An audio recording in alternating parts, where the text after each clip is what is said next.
Yeah.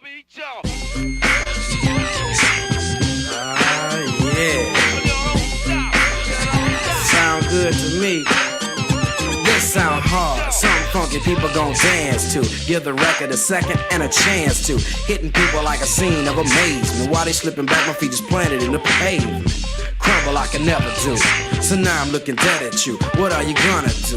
You listen to the knowledge of a scholar. You say how I breathe, tell them how I holler. I'm the E-double, and I proclaim my name. Straight up, good gang, peeps all game. I'm like a rhino, running through the roughest pack. They figure I'm a trigger happy nigga, so they step back. Breathe.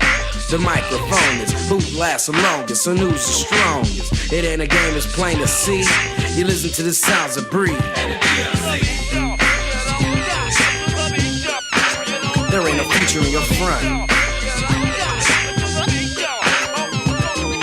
I never got caught with a kilo, and if you ever do, yo, will never be with me, yo. Serve it in a Cherokee, or maybe it's a Geo. Black on black Benzo, we'll get it up amigo. Never have to worry about my posse getting jumped, cause if we ever do, yo, TB, pop the trunk. Cause we don't go for playing, wanna play, go grab a ball. When I'm on the mic, I ain't for playing, not at all. Cause I clock 10 G's a week, booming at my peak. Always CE sober, but I do get geek. I can give you a job, a place to eat. Hardy, meet your homeboy Marty at a B.O.B. party taking over. Barking like a dog named Rover. I'm picking suckers like a 4-leaf clover. They biting words on the mic, they some cobras. So now they saying egg breeders getting over. There ain't no future in your front. There ain't no future in your front. I'm the B, the R to the double E-D, and down with my homie G-A-S-N-O-E, and suckers causing static cause they still be disagreeing. I don't give a, cause I'm from F-L-I-N-T in a city where pity runs slow. If you ever shoot through my city, now you know, cause we are strictly business and we also got a pride. And if you don't like it, I suggest you break wide. Suckers study looking for the ammo in the wire, thinking that illegal is the best one, so they dying. I ain't got time to see a fiend out, to give up all his money and to give up what he got. That's the way I am, MC Bree cannot be different. Never change the ways for the world or the government. If I was the president, then I would state facts. You leave it up to me, I paint the White House black and it can feature in your front. There ain't no future in your front. Yeah, I got dollars in my pocket, not from rolling. If I was a fiend, then my gold would be stolen. Put my name Breed on everything I own. And when I get my Jeep, I'm putting Breed on the chrome. Shine it up good, kick it through my neighborhood. Motorola phone, fat rims in a Kenwood. Put the kid around it, and then I'll have it drop. Just because the rotten people think I'm selling rocks, but ain't no future in your front. There ain't no future in your front. Yo, Flash, man, drop that, man. Why don't you drop that?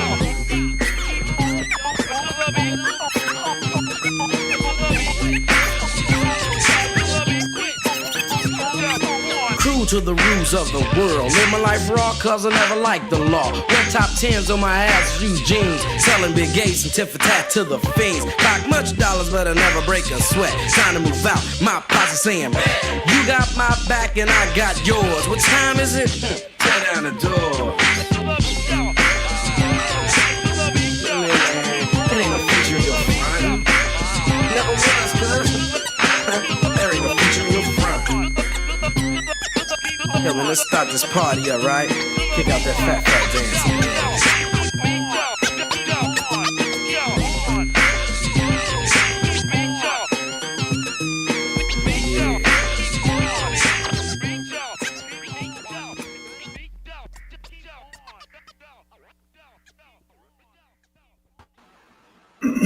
We Japanese still. You can cook in front of your family like a Japanese meal. It's y'all shoot the hibachi and none of you niggas can stop me.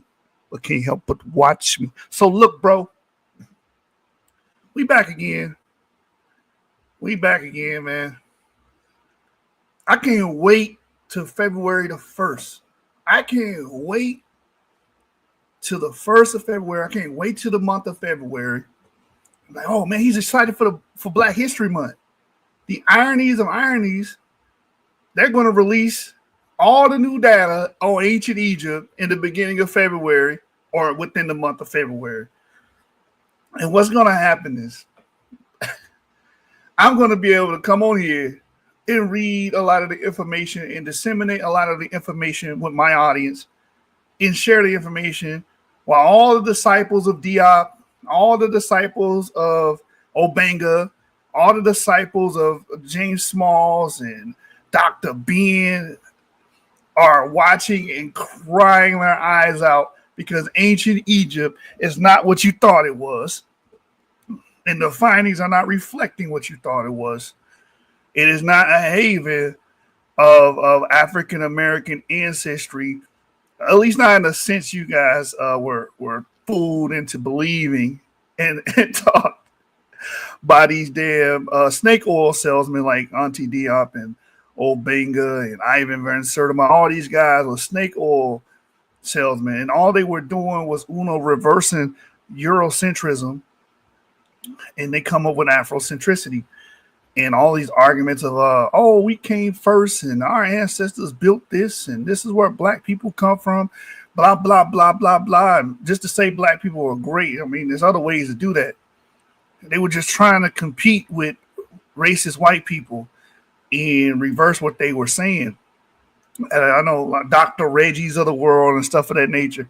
Next month, man, oh my God, you guys are just going to be crying even more and upset once we get the new data and the information. Because I've already seen some of the previews and it's not looking good, man. I think I've seen an R1A. I think I see the R1A, man. Now, y'all in trouble, bro. Y'all in trouble. So there's supposed to be a haplogroup J marker that's supposed to be 5,000 years old. Oh my God, you guys are in trouble.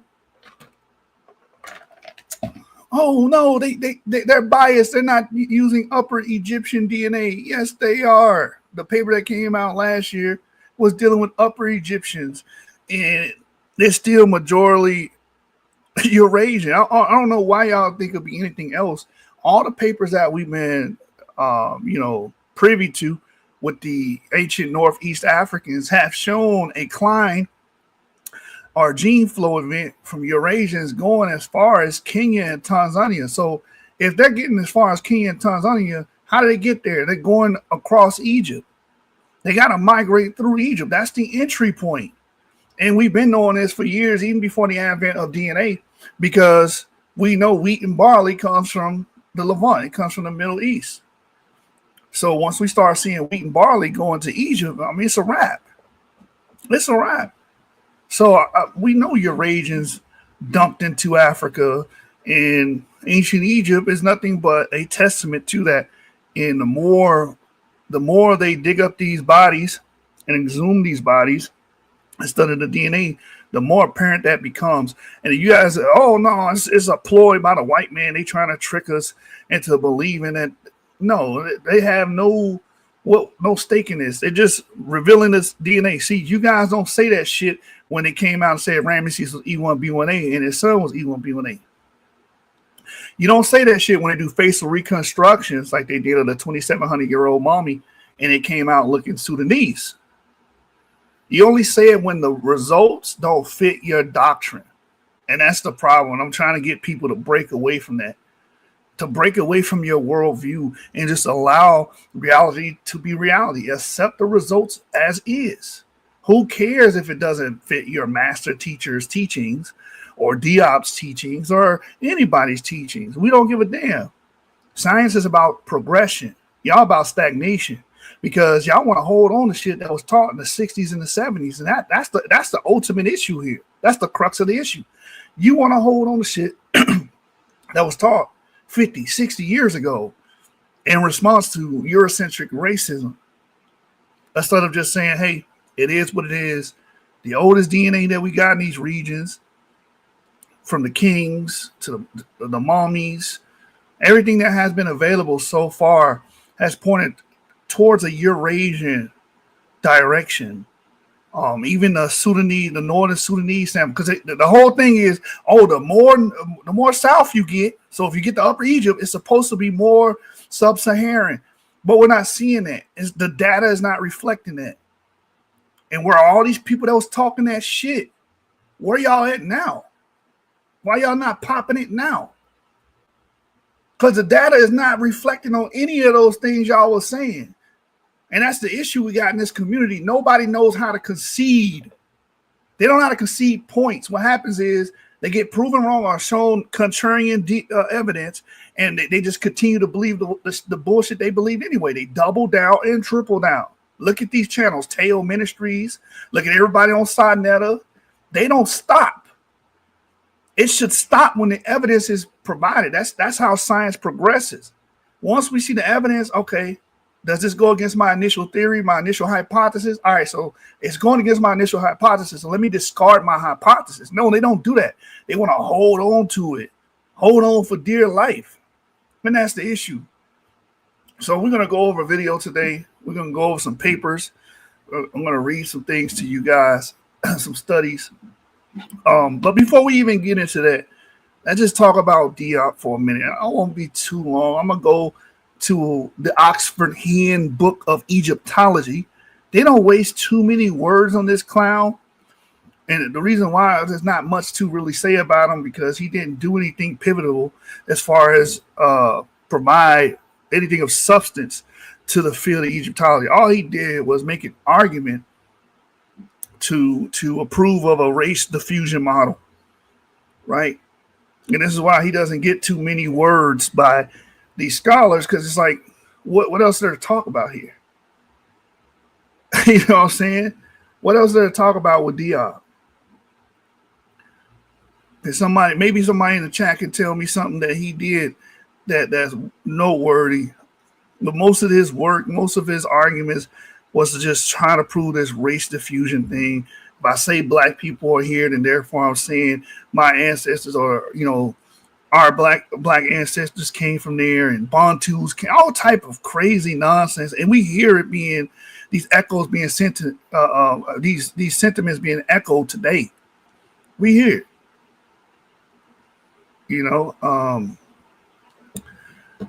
Just a very, very, very sad thing, man, that we hold on to these old ass arguments and instead of just moving on. So let me see. Let me go back here. I think I just had it.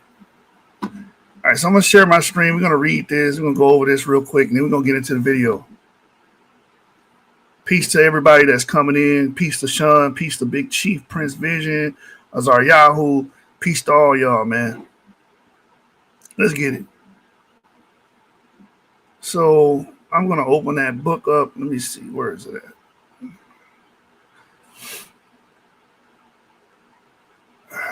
Right here. Oxford Handbook of Egyptology. And we're on page 130 to 131. And it's dealing with Afrocentrism. We get a very small portion of this book dealing with this. The reception of ancient Egypt has become the topic of socio-political controversies in the case of Afrocentrism.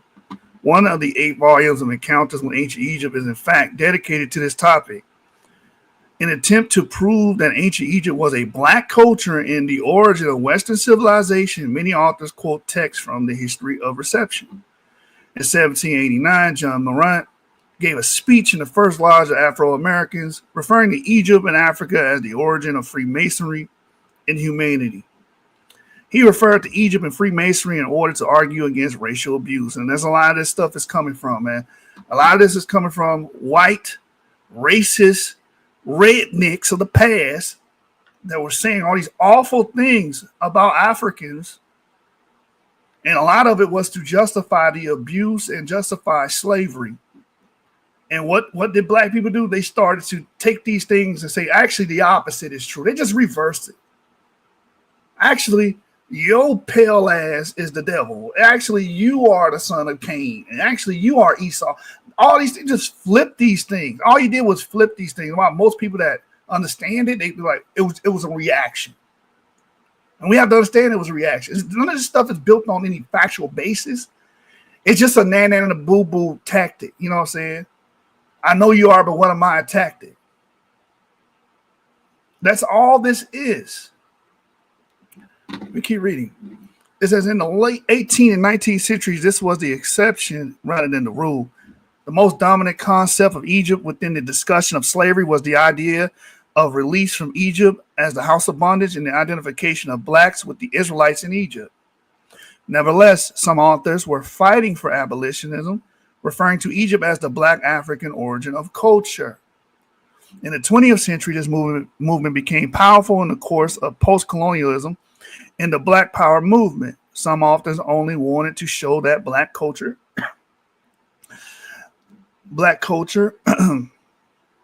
is not a deficient mode of European culture, but has its own right.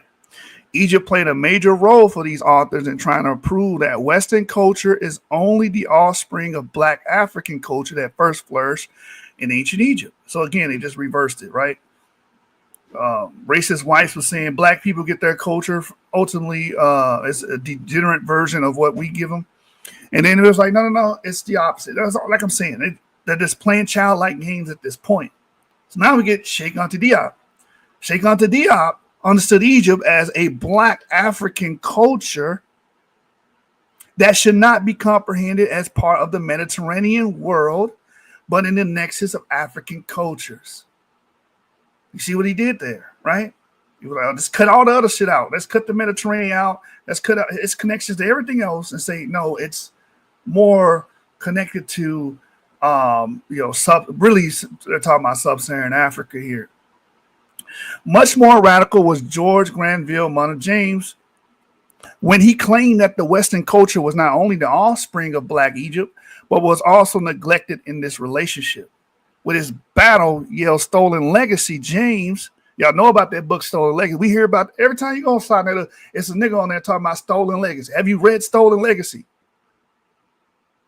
It said with his battle yelled Stolen Legacy, James did not intend to take part in academic discourse, but acted as a political activist.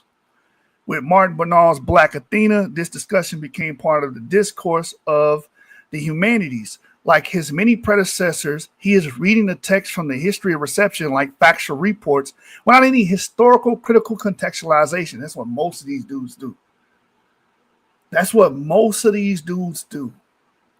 According to Bernard and Greeks, the Greeks acknowledged the fact that the Egyptians, like the Phoenicians, formed the foundation of their own culture. Out of anti-Semitic and racist reasons, the first protagonists of classical studies neglected the importance of the predecessors and labeled Greek and Aryan civilizations. Grosso modo, the discussion is a continuation of the history of reception of ancient Egypt. The most important sources are Greek narratives about Egypt taken as factual reports, and in particular, the concept of Egypt formed by 18th century Freemasonry is still living on. So exactly, all this is a bunch of pseudo mumbo jumbo that these people were taking in the name of Black power and Afrocentricity and publishing books and spreading the gospel of that. Nothing more, nothing less. It does not reflect on reality, does not comport with reality at all. Right? This is all these people do. And that's why I'm getting on these guys, and I'm getting on the people that still follow these guys. Because all the data to date disputes all of these goddamn claims. No, ancient Egypt was not a purely homogeneous, quote unquote, Negroid or Black or Bantoid, because he believes Bantu languages and shit like that dispersed from here. None of that has been proven out. All of that has been falsified. But you got people today that will still try to argue these old, antiquated arguments. Old, tired, and antiquated arguments. And it's idiocy. You can't say ancient Egypt was a predominantly white society. You can't say it's a predominantly Black society. I keep telling y'all it had a medley. It's a meeting point. Egypt is right there by the Sinai Peninsula. It's the same thing with ancient Israel. These people have been mixing for thousands of years. Why would you expect them to be one of any goddamn thing when they're in a hotbed? They're in a trade center. People are going back and forth. That's why you see when ancient Egypt, you see lapis lazuli.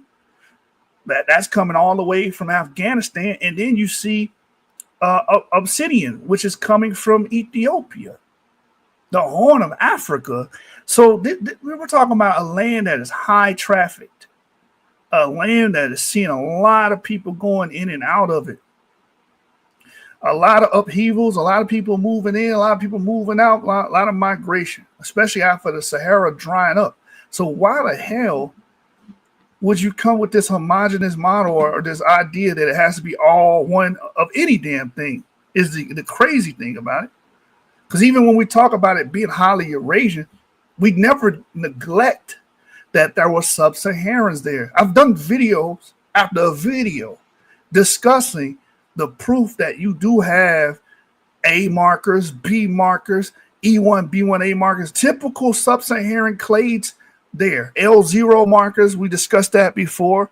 That's a typical sub-Saharan clade being present in ancient Egypt. But what we're not going to do is pretend or even begin to suggest that it was an all-black paradise or utopia like these idiots from the past did. We're not doing that here on this channel.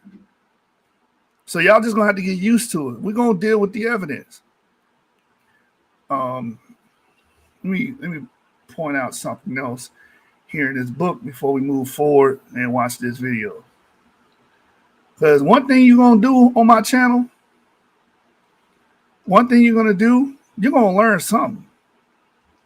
You know what I'm saying? My goal is at least get you to learn something, walk away with something, you know what I'm saying? Retain something, and hopefully pull you away from that way of thinking where you become an identitarian or you're following identitarians. We were just doing a video on Captain Tazariak and Gorilla Hebrew. Come on, bro. Y'all still talking about this. Y'all still dealing with this racial hierarchy system, this fake black Hebrew Israelite identity. It's 2025. It's 2025, man. We got to move on. We gotta move on, man. So here's another quote in this book dealing with DIOP. Big Guapo says, so basically ancient Egyptian was a world power just like USA and UK. That would mean it would be melting, but similar to USA today. It was a melting pot. Ancient Egypt would have been a melting pot. And these people don't want to accept that because that's affecting their black utopia that's in there. That only exists in their mind. Does not exist in real time. So again, this is the Oxford Handbook of Egyptology again. And this is the section titled Discussion Beyond Moreau. And we're reading page 605 and 606. We're going to start here. It says the sub-Saharan east to west routes that operated in the early modern times may extend at the capital. May extend back into the remote past. Although the idea of the fusion of Egyptian culture through Meroe to West Africa, as advocated by Anta Diop and Arkell, because that's what they were teaching. They ultimately, there's maps out here that they were teaching that Bantus ultimately descend from Egyptians that came down and then dispersed into sub-Saharan Africa. They taught stuff like that, right? And this book acknowledges, because this is written by the scholars, they acknowledge that there was a sub-Saharan east to west route, right? You did have people traveling east to west, and as we talked in plenty of episodes to ad nauseum at this point, that there was a west to east as well. But that does not give any merit to any of these crazy ass claims. It's just saying these people were well traveled. That's it. Like the Yabangi speakers, they come from the east to west. You got people that live in East Africa today that have origins in West Africa. You got people living in Egypt today that have origins in West Africa. We pointed that out. We pointed specific E1, B1A clades that were ultimately formed in northern Niger. And then they split off into several directions. Some of them went to Libya, some went to Algeria, some went to Morocco, some went to Egypt. And they've been there so long, they developed their own particular clades. We understand that. But enough is enough. This pseudo shit, it's too much. It's 2025, man. 50, 60 years after the fact, and there's people still regurgitating this nonsense. So I'm going to read it again. The sub-Saharan east to west routes that operated in early modern times may extend back into the remote past. Although the idea of the fusion of Egyptian culture through Meroe to West Africa, as advocated by DIOP and Arkell, can be safely rejected as an adaptation of the racist diffusion model. This does not mean that the sub-Saharan belt was not significant throughout history. There's two different things. What they advocated for is being rejected by modern academia. They don't look at Egypt like that. It's an adaptation. They call it, it's safely rejected as an adaptation of the racist diffusion model. So I was telling old school the other day. That's all it is. They took the Eurocentrism route and just flipped and reversed it and made it the Afrocentrism route. That's all they did. Nothing special. It's the same shit. It's the same. What's that? What's that? Carl's Jr. And what's the other one? They the same goddamn restaurant, just with different names. Carl's Jr. and Hardee's. Both of them chain. They the same damn restaurant. Get the same menu, same everything. That's y'all. Whether I'm talking about Black Hebrew Israelites, y'all the same as the damn Klan, because they believe in the Bible too. They disseminate information from the Bible too. They use the Bible to justify their own thing, their own racism and hatred towards other groups too. Same thing with these ancient Egyptians, same shit. Y'all Carl's Jr. and they Hardee's. Nothing changed. They went Afro-extremism versus Afro-centered. Real talk. So, I'm done with that. I'm done talking about Auntie DIOP. But again, they're rejected. Nobody takes them serious in academia. Let's go to YouTube and watch this man. We're gonna have to suffer through another one today, y'all. I'm sorry. We're gonna have to suffer through another one. So we're gonna watch Mr. Imhotep. I don't know if this is the brother that passed away. If it's him, my condolences, R.I.P. You know what I'm saying? Rest in peace. I don't know if this is the same guy that passed recently, but I saw his video. I was like, I gotta discuss this video. And it's crazy. If you just type in ancient Egyptian DNA in YouTube, all the pseudo channels is gonna pop up. Without History is gonna pop up. This guy we're about to watch, Mr. Imhotep, is gonna pop up. Answers in Genesis is gonna pop up. You know they pseudo. All these damn channels are gonna pop up. Y'all gonna watch them and get confused. You know, that's why I tell y'all to vet the damn sources, man. Try your best to vet and verify these sources. Don't just be running with anything. So let me bring up Mr. Imhotep's channel, and then we're gonna go watch his video. He got several videos on Egypt, so hopefully we ain't trying to watch all of them now. Don't get me wrong, we ain't trying to watch them all. But I would like to watch his video. I believe it's titled "Are the Modern Egyptians Today the Ancient Ones?" Which is very weird because we talk about, because people usually say, "Oh, E1B1B was there." I'm like, okay, modern Egyptians have E1B1B, and their downstreams are EM78. So what's the problem? What is the issue? You know, they Arabs. How they? You just tried to make an argument and appeal to E1B1B being autochthonous to Northeast Africa. But now you want to bring up the Arabs. The Arabs don't come until much later. I mean, you're talking about a common era event. And there's been studies about the Arabic, contribution to the overall gene pool of Egyptians. And I think it's only 17 or 18% or something like that. Tunisia is like 4%. So they didn't have as big of an impact as you guys are trying to make it. But I just find it so ironic and paradoxical that in one breath, here it is, Mr. Imhotep. In one breath, you guys are claiming and saying that E1B1B is proving that ancient Egypt is African, and then you'll call the modern people there Arab invaders, but most of the modern people there, are a large chunk of them, are E1, B1B. Somebody in the chat, make that make sense for me. Somebody, please. Somebody, please make that make sense to me, because the math ain't mathing, man. I guess they learned math from what's old boy? Batman. What's that brother name? Batman. Yeah, I guess they learned math from him. But that motherfucker don't know no math. He terrible. Anyway, I found the video, y'all. I gotta stop filibustering. Oh, my bad. I'm not even looking at the chat. I just saw that. But more hooks you up. Hey, Azariahu, what's the actor name that be like Batman? Everybody making fun of him. I can't think of the damn name right now.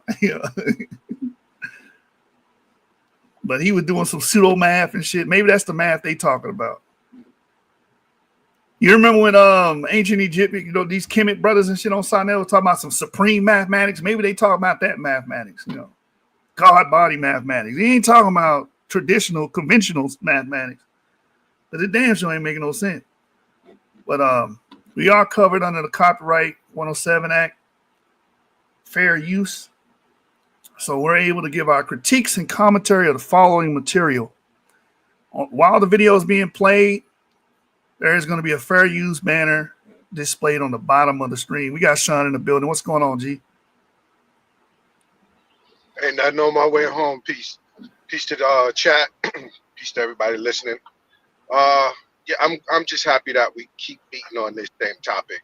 I know that paper's not supposed to come out until the 1st, unless you have it. The new Egyptian paper. No, it come out of the 1st. You know what I'm saying? It come out of the 1st. So. Well, yeah, this is a good prerequisite to it. I mean, but I'm glad we keep beating on this topic because, as the information come out and the more we uncover, the more we need to put it out there. So these, those who do not have, are under or have arrested development, because that's what's going on. A lot of people are under arrested development. They can't, break out of the old way of thinking.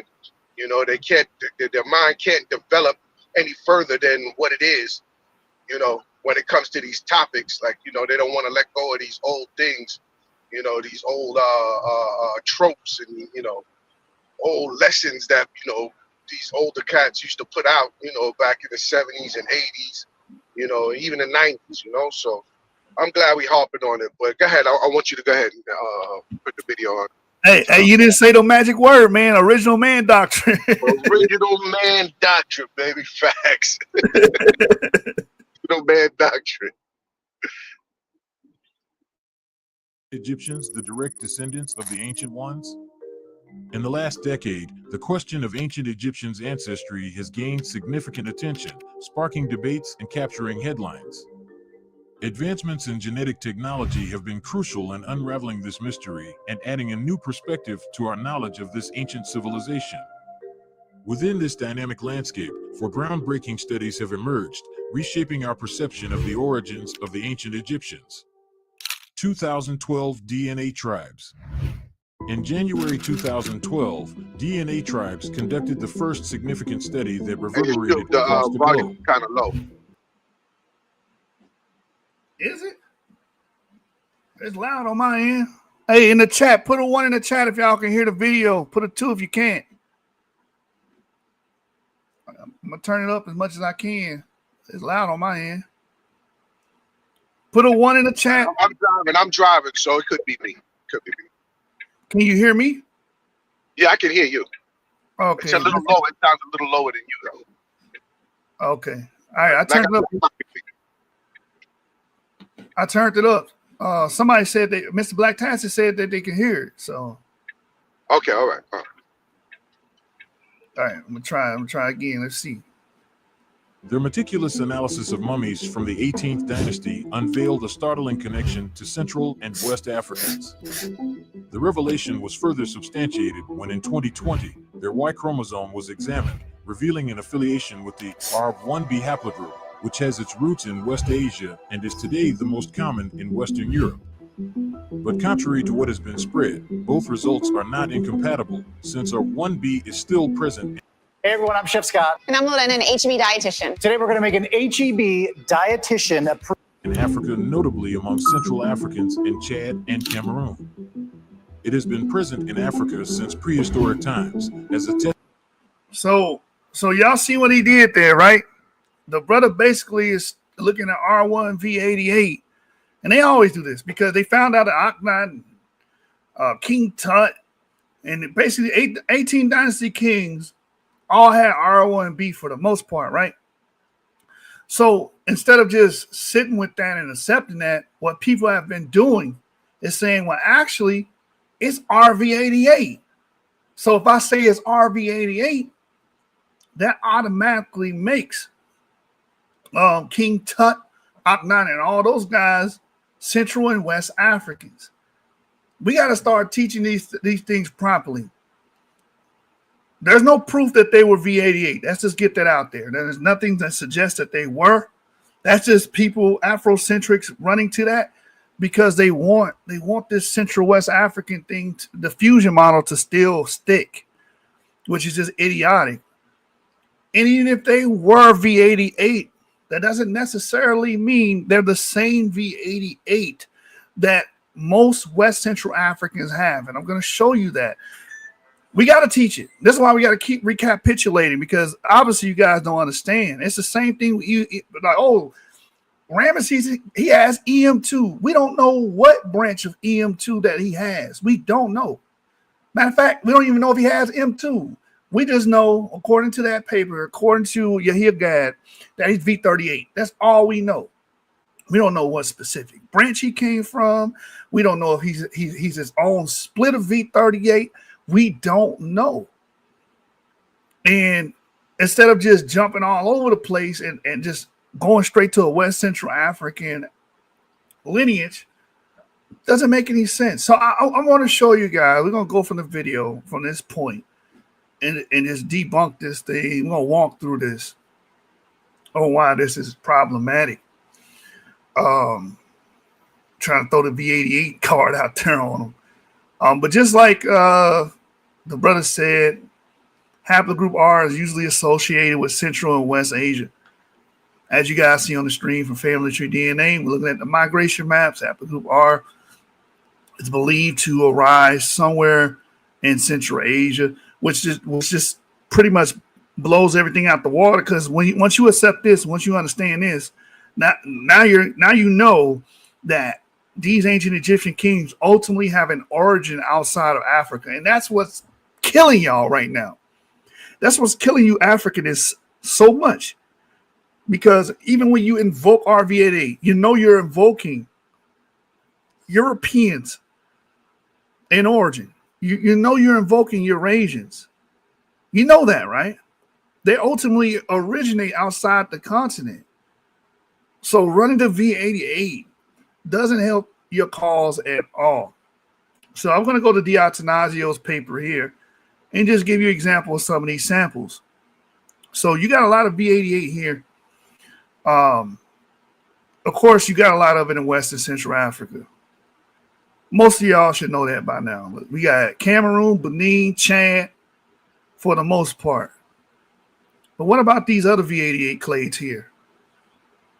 You see that? Europe, Bulgaria, Sephardic Bulgarians.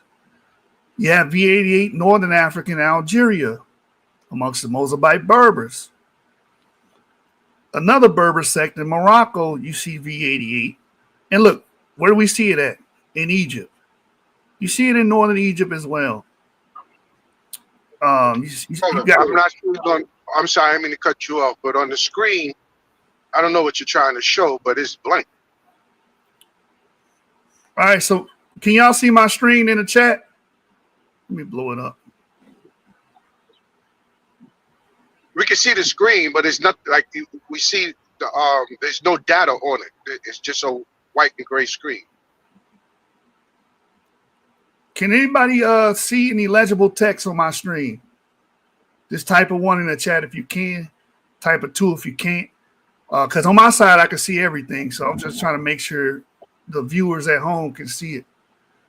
Okay, Moore says he can see it. Damn, what the hell's going on with my... Yeah, let me blow it up so y'all can see it. What about now? Can you see it now? I got it blown up. So everybody should be able to see it. Basically, what I'm showing right now more. Oh, well, he left. All right, so How Music says you can see it. The brothers can see it. Big Guapo, everybody can see it. Basically, what I'm showing is you do have RV88 that is believed to originate in Europe. I mean, in Egypt. Different clays that were there. So you could say that, but that doesn't necessarily mean that they ultimately come from West Central Africa. What it's showing is there's a distribution of these RV88 clades ultimately coming from Europe. They make their way to Europe. What's the first place you got to go through to get to West Central Africa? If you're traveling from Europe, if you're coming from places like Sardinia, or if you're coming from Iberia, or you're coming from the Balkans, the first place you got to go through is Northern Africa. So of course we're going to have clades of V88 in Northern Africa, and most likely I'm going to show you these clades are not the same branches that we see for the most part in Central Africa. So it's showing you a distribution. All right, Sean, can you see it now? Yeah, I'm straight now. I jumped out and came back in, so I guess that's what it was. All right. All right. So I was just telling them there's different clades of V88 in North Africa as opposed to in Central Africa, because we know it's there. And y'all see that V69? A lot of that West Central African clades fall under the V69 branch of V88. There's other branches. I'm going to show that. I want to illustrate that in her paper here. There we go. I believe it's 67. Let me see. Right here, right on the money, man. My memory serves correct.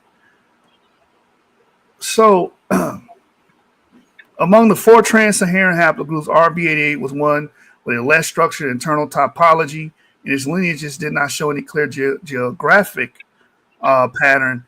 And that's basically telling you see Southern European, Continental European, Near Eastern V88 branches, Northeastern African, Northwestern African, Central Sahelian.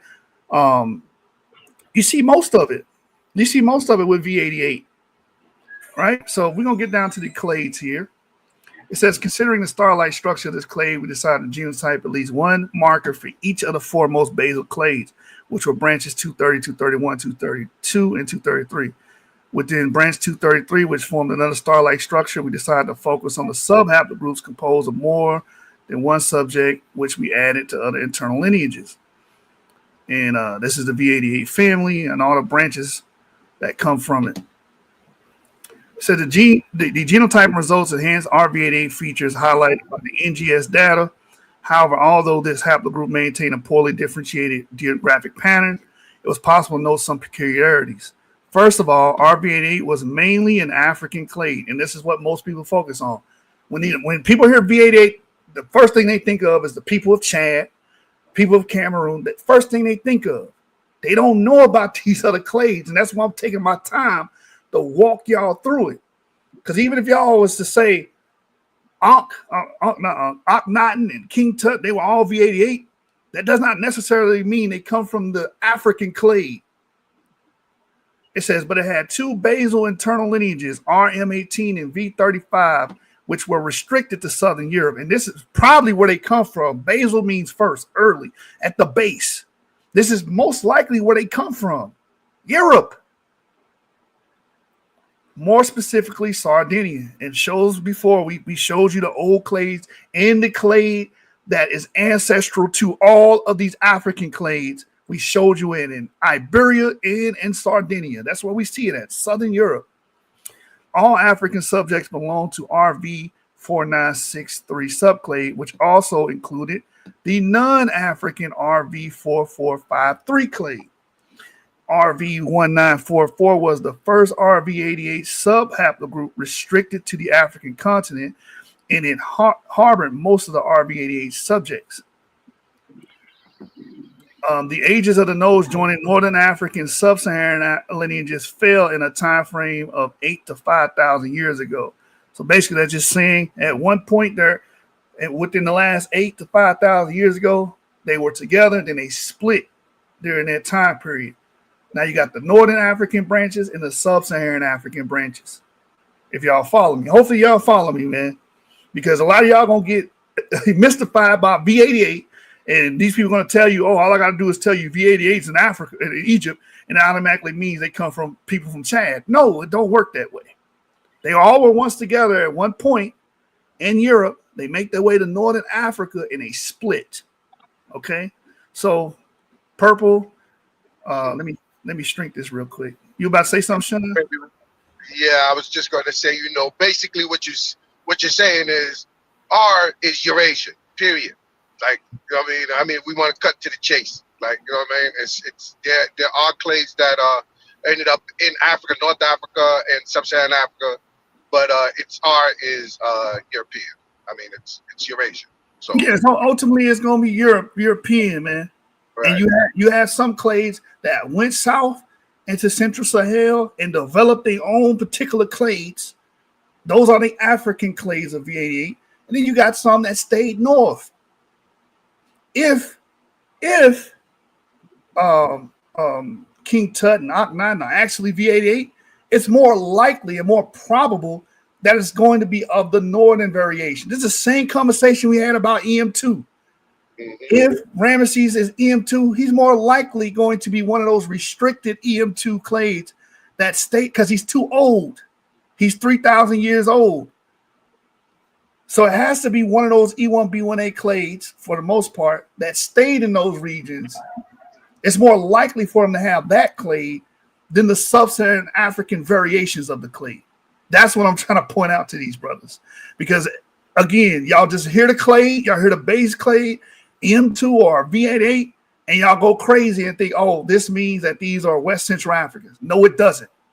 It does not mean that. That's not mutually exclusive. Let me read on. As you can see, the purple represents Southern European. That's what we were just reading, M18V35. At the base of this clade, it seems to be clearly Southern European. So that's most likely the origin of this clade.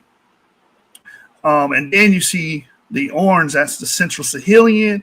The blue is Northeast African. You have a branch of that. RV 4759 is mostly North African. And then the rest of these clades are mostly Sahelian, right? So no one's denying that V88 wasn't in Egypt, wasn't in ancient Egypt. We're just showing that the clades that would have been there are most likely not the same as the sub-Saharan clades that we see amongst the people of Chad, people of Cameroon, the Hausa that have that clade today. It says the feature emerging from the frequency distribution was that RV88, and more specifically, its most frequent subclade RV1944, were fundamentally Sahelian haplogroups being present from northern Egypt to Lake Chad and further south, although with variable frequencies.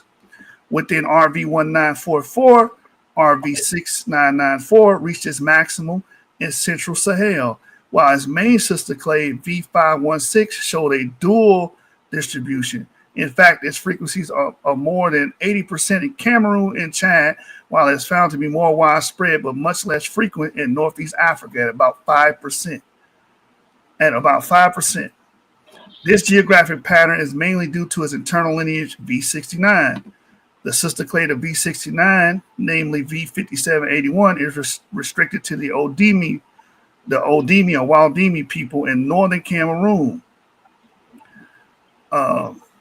So that's that on that, man. I just wanted to show y'all it's a difference. The different clades. There's the origin point is ultimately Southern European, and that's another thing about this thing. Like you brought out earlier, if you say he's V88, you're still saying that the pharaohs are of European extraction. I just want to bring that out, man. And I want to hammer that shit home. You're still saying that, and the clay that he most likely go up the tree. Regardless of what clade they are, what clade they belong to, keep going up that tree, he's going to point you right to Europe. Yeah, thank you, Virginia Troll. He says right here, it doesn't matter if V88 is in tropical Africa today. The most basal branch is non-African. V88 is from outside. Hey, thank you. Thank you. Thank you. We see it leave Southern Europe, most likely went to North. Well, it has to go through North Africa first, and then it go to the Sahel. That's why I'm reading all this. And they left other clades behind. We got a paper with the people of Kirkcoin and Carthage. That's 600 BCE, V88.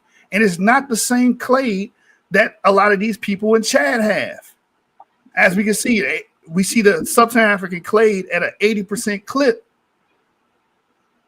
in Cameroon and Chad. And then in Northeast Africa, we only see that clade about at a 5% clip. You see what I'm saying? So most likely, if you got V88 in Tunisia and Egypt, it's not going to be the same exact clade or variation or branch or V88 that's in Central Sahel. So, you know, hopefully that's what y'all retain from that, man. I know there's a lot of technical talk in that, but we got to get technical, man. When y'all get too general, that's when the issues arrive. So we're going to go back to the video and let this dude bump his gums again. I'm going to rewind that so we can define that. January 2012, DNA Tribes conducted the first significant study that reverberated across the globe. Their meticulous analysis of mummies from the 18th dynasty unveiled a startling connection to Central and West Africans. The revelation was further substantiated when in 2020, their Y chromosome was examined, revealing an affiliation with the R1b haplogroup, which has its roots in West Asia and is today the most common in Western Europe. But contrary to what has been spread, both results are not incompatible, since R1b is still present in Africa, notably among Central Africans in Chad and. That's why I had to go over all that information that we just went over. Because he's basically saying that King Tut and Akhenaten will have to have the V88 clade, which there's no evidence of this at all. But They would have to have it. Yeah, because they're West and Central Africans. That's why.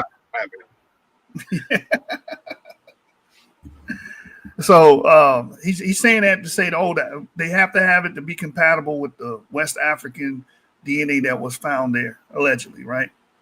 We know West African DNA is there, or Sub-Saharan African DNA is there, and that doesn't automatically mean that they have to have a V88 clade. So it's just faulty reasoning. Those things are not mutually exclusive. You guys got East Asian, so some of you guys watching got East Asian DNA. And that doesn't mean that you yourself is a damn East Asian or you derive directly from an East Asian. That's not what that means. Like myself. Exactly. Cameroon. It has been present in Africa since prehistoric times, as attested by the following study, and was there even prior to its spread to Western Europe, where it is today the most common. 2012 Supreme Council of Antiquities of Egypt. In a momentous turn of events, the Supreme Council of Antiquities of Egypt, under the leadership of Zahi Hawass himself, launched the second influential study in December 2012. They focused on the mummy of Ramses III, known as the last great pharaoh. The findings astounded the world, as it was revealed that Ramses III and his son Pentuer belonged to the E1b1a haplogroup, which is the most prevalent genetic marker among populations in sub-Saharan Africa. 2017 Abu Sir el-Melek. The third one occurred in 2017, when a highly publicized study emerged as a landmark in the field of ancient Egyptian research. The study involved the extraction of DNA from 150 mummies found in the city of Abu Sir el-Melek, located in Middle Egypt. These mummies spanned from the late New Kingdom to the Greco-Roman period, providing a comprehensive timeline of ancient Egyptian history. But contrary to the previous mummies, these were not royal mummies, but some random inhabitants of the area of unknown origin. Through extensive analyses, scientists revealed intriguing findings that garnered significant attention. The DNA extracted from the mummies displayed stronger genetic affinities with populations from the Near East and Europe compared to modern Egyptians. This discovery was attributed to an 8% increase in the African genetic component.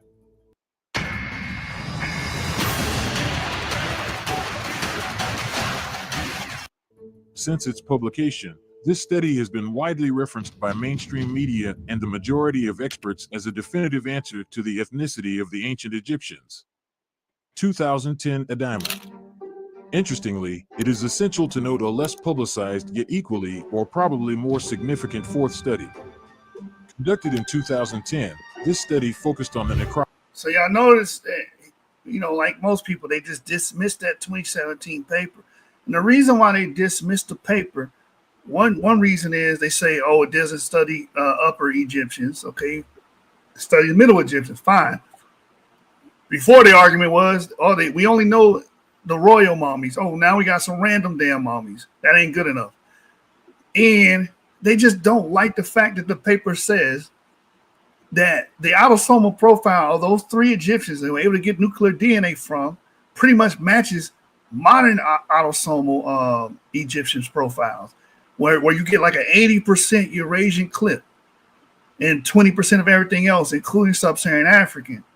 That's why they dismissed this thing, because it didn't come back and reinforce the idea of ancient Egypt somehow being a black utopia.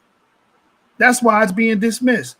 He didn't even go into the paper at all. He just mentioned the paper and said people cite it and moved on to a 2010 paper. And he's about to bring up mitochondrial L0. I don't know how you think mitochondrial L0 is going to just cross out and negate what 2017, what that paper in 2017 provided. Go ahead, Sean. No, I didn't say anything, bro. Okay. Necropolis of Adama. Astonishingly, despite being published 7 years prior to the Abu Sir study, it received minimal attention in the media. However, experts universally acknowledge it as the most significant site ever discovered in Egypt.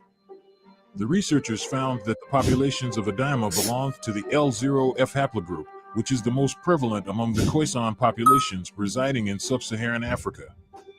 Once again, this discovery strengthens the connection between the indigenous people of ancient Egypt, known as Kemet, and their African heritage. Undoubtedly, it stands as one of the most remarkable findings regarding the ancient civilization of Kemet. Why is it so special? Firstly, the sample of Adama represents a population of almost 1,000 individuals discovered in untouched tombs and who lived in Kemet from the pre-dynastic to the dynastic period. In other words, these individuals are by definition indigenous Egyptians because they lived there from before the Pharaonic period to the 3rd dynasty. They were founding fathers of that civilization. A hieroglyphic of Pharaoh Ka was even discovered in the area, bringing even more legitimacy to that community. In contrast, the oldest mummies of Abu Sir date from the late New Kingdom, which is centuries after the country was invaded and occupied by foreigners coming from the Middle East. And at that time, Kemet became an empire with numerous foreigners settling in the country. And Abu Sir is located right in that area that was under the influence of these foreign groups. This makes it less interesting if we want an uncontaminated sample. You see what he just did there? He basically said, oh, well, they got those mummies for in 2017 with the Abu Sir mummies. That's all a result of invasion. That's what most of these dudes say. That's all a result of invasion. Let's go off the Adama. Let's go off of those because Adama gives me the sample I like, L0, right? And I disregard this and say these are just invaders. If you're going to disregard the people that you're going to call invaders, you're going to disregard most of ancient Egyptian history because majority of ancient Egyptian history has interaction with Eurasians. Most of it. This is the sickness of this damn doctrine, man. But anyway, I'll let it play. I'll let it play before we go into some more papers. I just had to pause it there. Y'all love the invader doctrine. Secondly, contrary to the analysis of Abu Sir, the location of Adama is exceptional in the context of ancient Egypt. It is located at the heartland of the pharaohs. In Upper Egypt, and between the most important cities of that civilization like Thebes or Nekhen. So, basically it is strategically positioned to give us an answer about the identity of the indigenous Egyptians. Contrary to the Max Planck Institute specialists who analyzed the mummies of Abu Sir el-Melek, Eric Krubazi, the man in charge of Adama, took into account historical events, migrations, invasions, or diseases. He provided a very comprehensive analysis that makes complete sense. You see what he did? He demarcated the 2017 paper. So now let's go to this 2010 paper about Adama and Egypt, which if memory serves me correctly, the Adama is not dealing with ancient samples. It's just dealing with the fact that they found people in the modern population with L0, and they believe that it's been there for a long time. Fine. But everything he's saying that the paper's not accounting for history, migration, invasions, and epidemics, he ain't never read the 2017 paper by Schumann at all. Or he did, and he just disregarded that just to make a damn video to get y'all to believe that, no, that paper doesn't deal with history, migration, invasions, and epidemics. Get the hell out of here, bro. But hey, it's what you get from online charlatans. In my humble opinion. He deserves more recognition for his work. And here is what he concluded. Gonna do the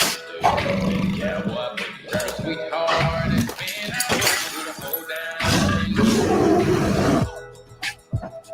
take it to the left now and dip. Giddy up. Take a step with it. Find the efficiency your team needs with Asana. Try it for free. The contemporary populations of the valley can no longer be considered as easily as one might have thought in the past as the direct descendants of the dynastic populations. Indeed, the historical period seems to have led to the arrival of subjects as well as to very distinct matrimonial choices between religious communities.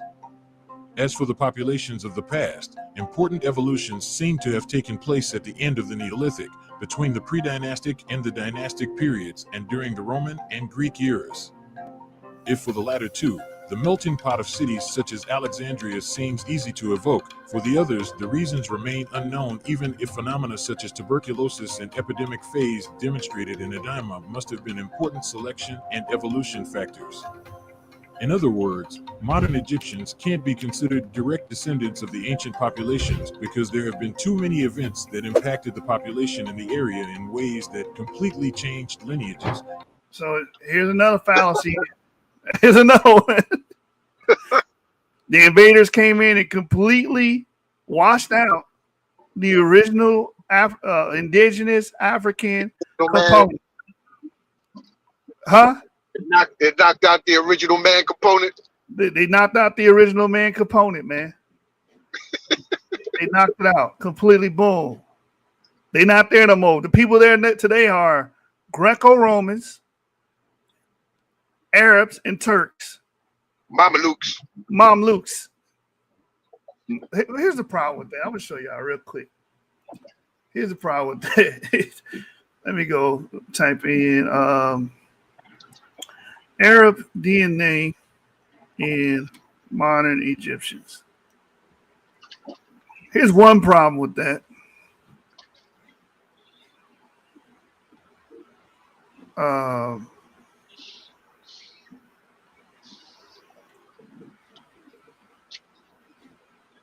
It is Egypt independent. DNA analysis proved that Egyptians are not Arabs. After over 10 years of analyzing DNA samples from hundreds of people, the National Geographic Genographic Project surprisingly uncovered the fact that Egyptians are not Arabs, as most of them believed. The study presented graphs that show the global genetic makeup of nationals in each country. These help answer people's question about ethnicity, race, and overall origins of the human population. As the graph below shows, only 17% of Egyptians are Arabs, while 68% of the indigenous population is from North Africa, 4% are from Jewish ancestry, and 3% of East African origins. Another 3% from Asia Minor, and 3% are South European. So, what is he talking about? Oh, all of this is, no, they still have that indigenous component. This is my thing about this, man. You guys will bring up that E1, B1, and B to make an African point, and then completely disregard it when we talk about the modern people, you completely Yeah. Once you start seeing light-skinned Arabs and all that, now you want to disregard it. Yeah. People carry that marker. Yep. They've been washed out. The original man, component have been knocked out of their asses too, huh? Yeah. What the hell, yo? Yeah. Oh my God. All right.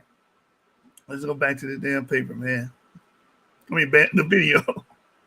Creating significant differences between Adama and today. And finally, in 2020, the question of the link between ancient and modern Egyptians has been asked to the Egyptologist Dr. Juan Carlos Moreno Garcia on one of my favorite YouTube channels about the ancient world, Sama. And here was his answer.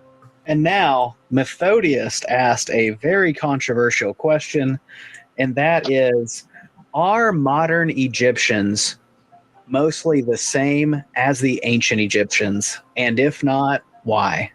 Well, I don't think so, because there has been a lot of, as I said, Egypt is a really crossroads of populations. You can imagine, for instance, in the Greco-Roman period, there were tens of thousands of Greeks that were settled in Egypt. For 2 or 3 generations, perhaps they preserve their Greek identity, but we know that they became bilingual, they married Egyptian women, and so on. So there was a contribution from people from Greece, from Rome, and so on. We also know that at the end, for instance, of the Roman Empire, there was a migration of people from Algeria to the Nile Valley, and they settled there, and so on. There was, of course, the arrival of people from Arabia when the Arabs conquered Egypt in the 622, perhaps like that.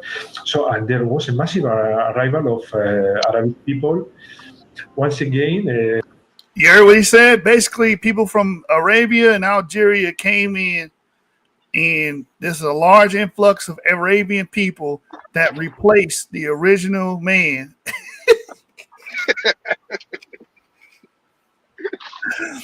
The original man doctrine, bro. Oh my God. So we're gonna get into this real quick. Let me talk about this, man. Palermo already boxing somebody head in the chat. Fian7, if you want to come up here, bro, here, I give you the link. I'll let you come up here and you can discuss your arguments with us. We'll welcome you on the panel, and you can tell us exactly why we're wrong and you're right. He said that paper has been debunked. Let's see. So I'm gonna type in 2017 Egyptian DNA paper. Who is it debunked by? I'd like him to tell us that. Maybe we can look it up. His Afrocentric leaders, man. Exactly. The Arrested Development Gang. Yeah. So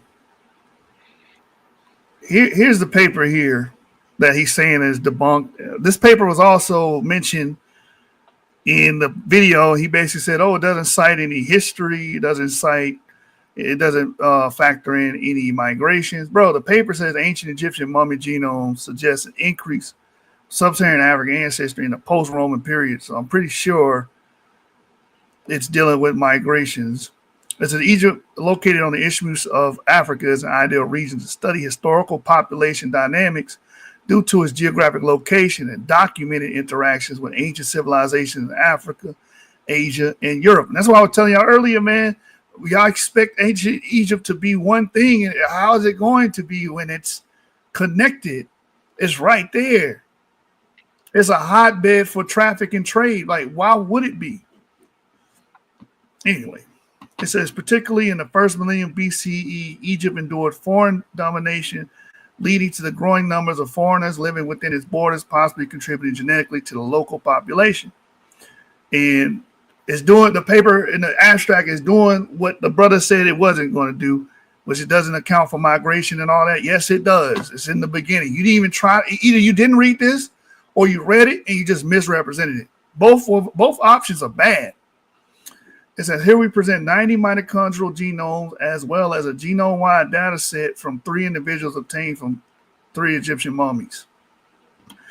The samples were recovered from Middle Egypt, span from about 1,300 years of ancient Egyptian history from the New Kingdom to the Roman period. Our analysis revealed that ancient Egyptians shared more ancestry with Near Easterners than present-day Egyptians. So when we look at these 3 nuclear genomes of these ancient Egyptians, they got more in common with Near Easterners than modern Egyptians. So if you're calling modern Egyptians invaders, Mamluks, Arabs, what does that say about the ancient ones, which are even more Eurasian than modern Egyptians? Bro, y'all cuckoo for Cocoa Puffs, man. Hey, Fan 7, the link is in the chat, bro. That paper's been debunked too. I don't know what you talk about. Those samples were contaminated. Yeah, they were all contaminated by the Arab Mamluks, even though they're more Eurasian than the modern population of Egyptians today. Somebody make that make sense for me. It says who received additional sub-Saharan admixture in more recent times, because we know the sub-Saharan slave trade with the Arabic expansion and stuff like that. They did go and traded a bunch of slaves, primarily female, to the north and out of the north. It says this analysis establishes ancient Egyptian mummies as a genetic source to study ancient human history and offers a perspective of deciphering Egypt's past at a genome-wide level. I'm going to leave this paper. I will come back. But I want to go back. I want to go to another paper here. Hold on. Where these 3 samples are referenced. What does it say? Pre-dynastic Egyptian DNA, a sneak peek into Northeast Africa's distant past. I want to go down. I want to go down real quick. I don't want to reveal everything here yet. We've already talked about this before. But here are the 3. Let me make sure y'all seeing this. Let me blow this up. Here are the 3 samples that we're able to sequence most of their genome. And the 3 samples from Abasel Malik, all of them have the same basic components. All of them have Caucasus Neolithic. All of them have Levantine Neolithic DNA. That's that pink bar. Caucasus is the purple bar. They got a little bit of Dinka, which you expect that from people living in Northeast Africa. One of them has Asian Neolithic. Most of its components is non-African. Most of it. The sub-Saharan African component is there, but it doesn't make the majority. These are ancient Egyptians, bro. You gonna argue with the ancient Egyptians? Yeah. They'll argue with anybody, bro. Come on, bro. The ancient Egyptians were definitely highly Eurasian. But when you go back, let me stay in this paper real quick. Hey, Fins, you see this sample right here? This is Nakata period stuff here. You might have to explain what Nakata is. Nakata. Pre-dynastic Egyptian DNA. That's what you're looking at, that pie chart right there. And it's 53 to 66% West Eurasian related DNA. And the proxy they use, I'm going to show you the proxy. Go down. Iranian DNA, bro. At almost a 60% clip. The other model will have it at about a 45% clip. That's high. And we were told that, oh, you go to Upper Egypt, the DNA is supposed to be more sub-Saharan African. It's supposed to be highly, like majority. And we don't see that with this, bro. We don't see it. What we see, 53 to 66% Eurasian, bro. Just to give you an idea of close it. What period we're talking about? Nakata 1, 2, 3. It's almost 5,000 years ago. Let me see if the brother Fins, you still there? No, it's not off Albert. This is a new finding from 2024. But they compare the Abashir samples to this. Oh, he's gonna be hurt when that paper come out on the 1st. Oh yeah. You're really gonna be in the daze. And this sample, when you look at this sample, one of the Abashir findings had a component that's similar to the pre-dynastic component. But when you look at the rest of these samples that they have here, modern Egyptians have this component that's related to this pre-dynastic individual. The Copts, they have a large component that's related to this pre-dynastic individual. That's the yellow. That's the Nakato component. Late period unknown. Most of it is related to this individual with a little bit of Dinka. Lebanon, Iron Age, Egyptian. They have it. Let me see. Third intermediate period, have a bunch of it. Okay. Finn said Egypt was a melting pot, but its indigenous were niggas. Original man for real, huh? Egypt was a melting pot, but it's indigenous. We give you the indigenous. The indigenous person here is highly fucking Eurasian. We just gave it to you. This Palermo says, so this paper is near the first cataract. I'll show you where it's at. It's Gibbelin. So if you type in Gibbelin, I'm going to just show everybody on the map. Which there's another sample that's supposed to be J1 in this region too. I'm waiting to get the official paper on that. So if you go to Google Maps and type in Gibbelin, or however you say this word, Gebelein, it'll tell you it's an archaeological site in former town in Egypt. It is located on the Nile, about 40 kilometers south of Thebes in the New Valley Governorate. And then I'm gonna hit the map, and then I'm gonna zoom out. There it is there. I believe it's in this vicinity here. Abu Sara is up here near Cairo. So what people say is, oh, those are obviously invaders, even though this is shit. The shit is dating back 2,800 years ago. They Greco-Romans. Somebody tell these niggas the Greco-Romans were not a thing yet. Please, somebody. They definitely wasn't in Egypt at that point. Right.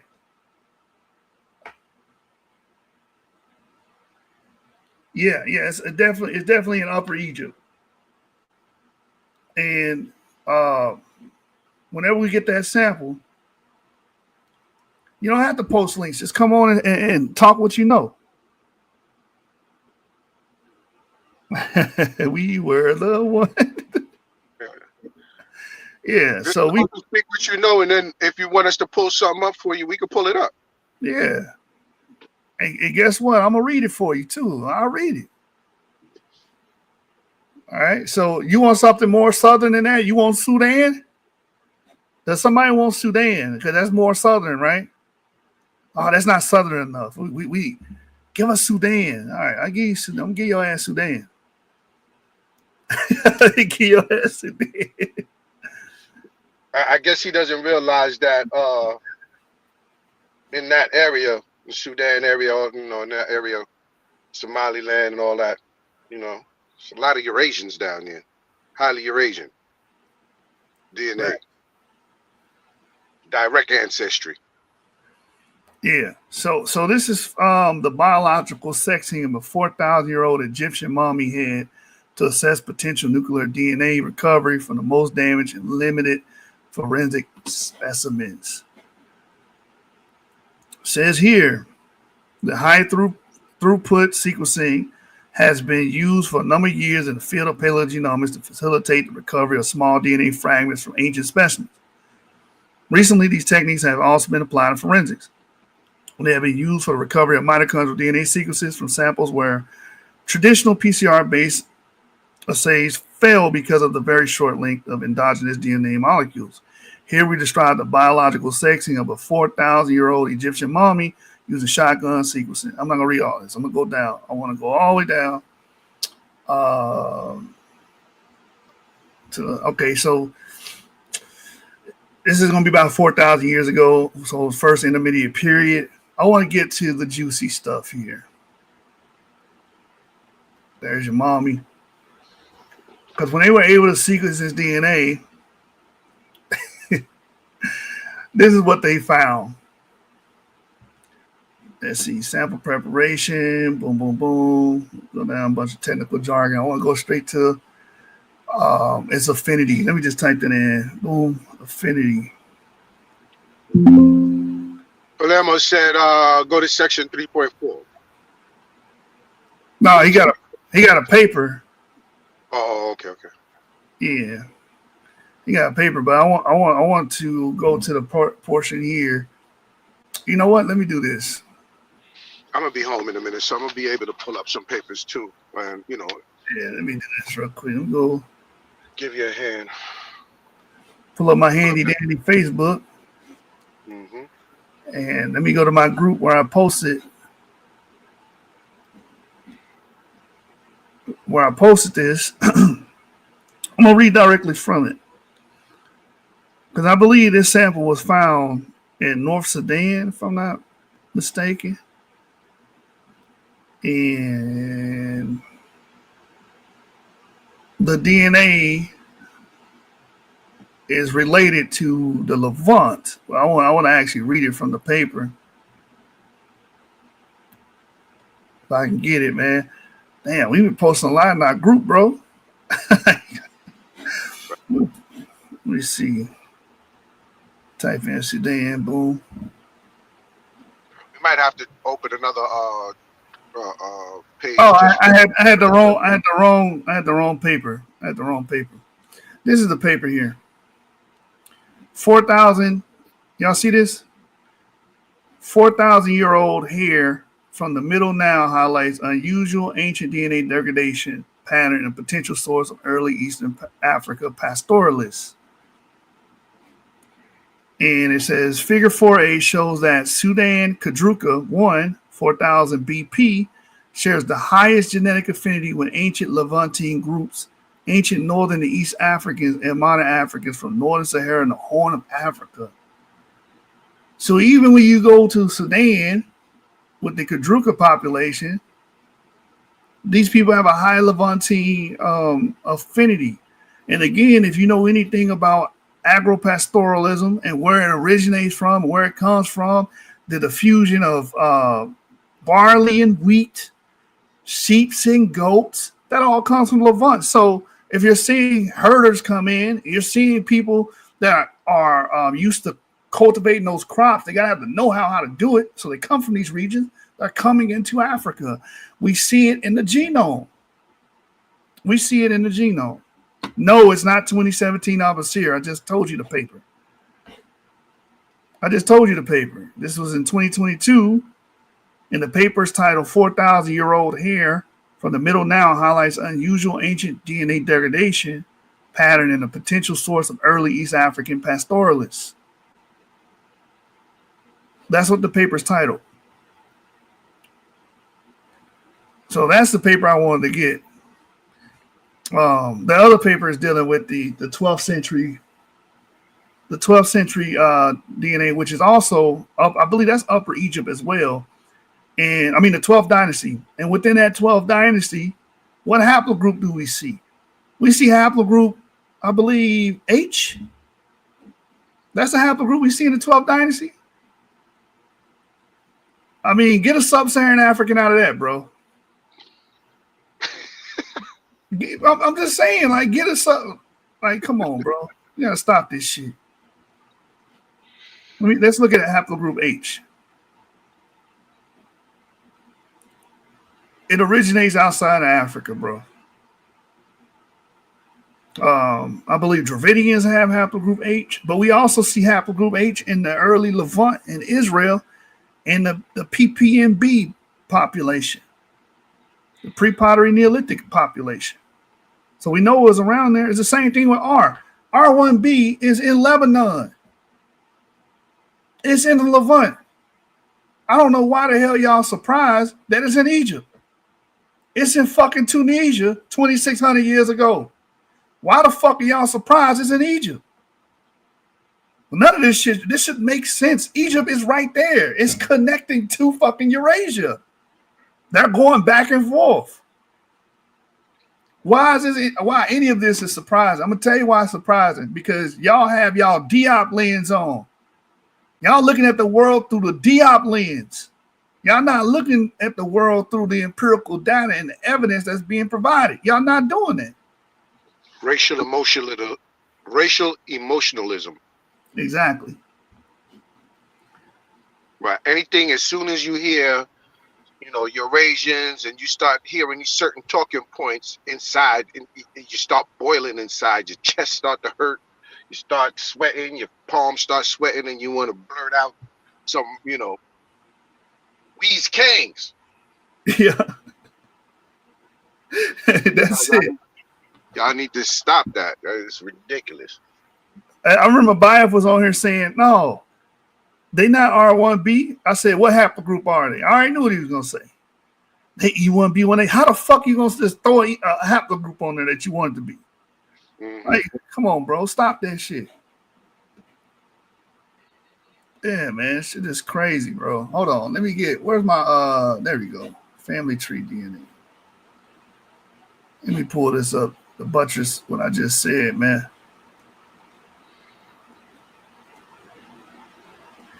This was a shared metropolis going back, I would say since basically its inception. This was a shared metropolis. People came and did business there. There were schools there. They were, it was a land of trade. Nobody's saying that there wasn't any sub-Saharan Africans there, and maybe some West Africans, but it was a melting pot. Y'all just don't want nobody else to be there but black folk, or what y'all call black folk. That's all y'all want there, and that's not the reality. So Yep. y'all like children. Y'all thinking like children, and a lot of people that's been putting this stuff out, but a lot of people that's been putting this stuff out, is keeping y'all in a space where you can't grow. They're keeping you under arrested development because their development has been arrested. When it comes to this stuff, they don't want to grow. They've got it made up. They got it made up in their mind. This is what it is, and that's what it stays. It's ridiculous. Get out your feelings. Black people ain't the only black people on the planet. Yep. So check it out, because I'm gonna go back to that paper, man. I wanna focus on this, right? What does that say? Discover your connection to the tomb of two brothers within haplogroup HZ19008. I'm gonna put this one in the chat. It's easy. These family tree blogs easy to read, man. Oh, so that's the same Mr. Imhotep who passed away. Yeah, man, my condolences to him, man. But I had to cover his video. Because he was saying some things in here that that had to be addressed. But anyway, He has the amount. Sorry, I didn't mean to cut you off. And the mere fact that he has so many subscribers, and you look at his YouTube, you go to any one of his videos, it has a high viewership. People are going around and regurgitating this stuff, so it has to be addressed, regardless if he passed away or not. Nobody's trying to be disrespectful to him, but these things got to be addressed. Facts. So, Nak from the tomb of the two brothers belongs to haplogroup HZ19008. That's his Y DNA. In the ancient sands of Egypt, a tale of a family and nobility unfolds, illuminating the pages of history with the discovery of Nak and the tomb of the two brothers. So, bro, this is the 12th dynasty, bro.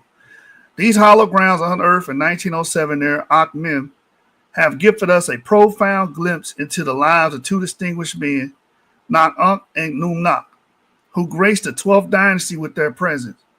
Right now, this is the oldest, right now, official, because we got older stuff coming, right? That pre-dynastic Nakata period. We're going to find out what haplogroup that person had, which is probably going to be J because I seen that floating around. We about to find out a bunch more of older Egyptian DNA. And I want to see you guys' face when we on here reading and we revealing what it actually is. But right now, the 12th dynasty stuff, the oldest we got is some Eurasian shit, bro. It's Eurasian. Anyway. The only thing we got of EM2 is like what, maybe 3 samples at the most so far thus far. That's it. Two. That's all we got is 2. Mm-hmm. So he HZ19008. I'm gonna show you this on the globe tracker, right?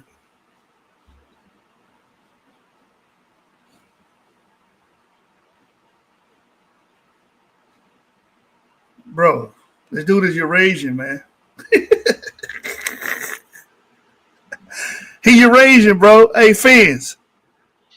There you go. He Eurasian. He Eastern European. Where my bro Fins at? What you think about that, Fins? My bro Fins done. He done with the video, Sean. After I don't know, bro. I think he's probably trying to look something up, or he said his joint is spotty too, so he's probably on his phone. But you know. All right. So yeah, 12th dynasty pharaoh right there, bro. And I believe he was in the south. He was in Upper Egypt. He said, say it one more time.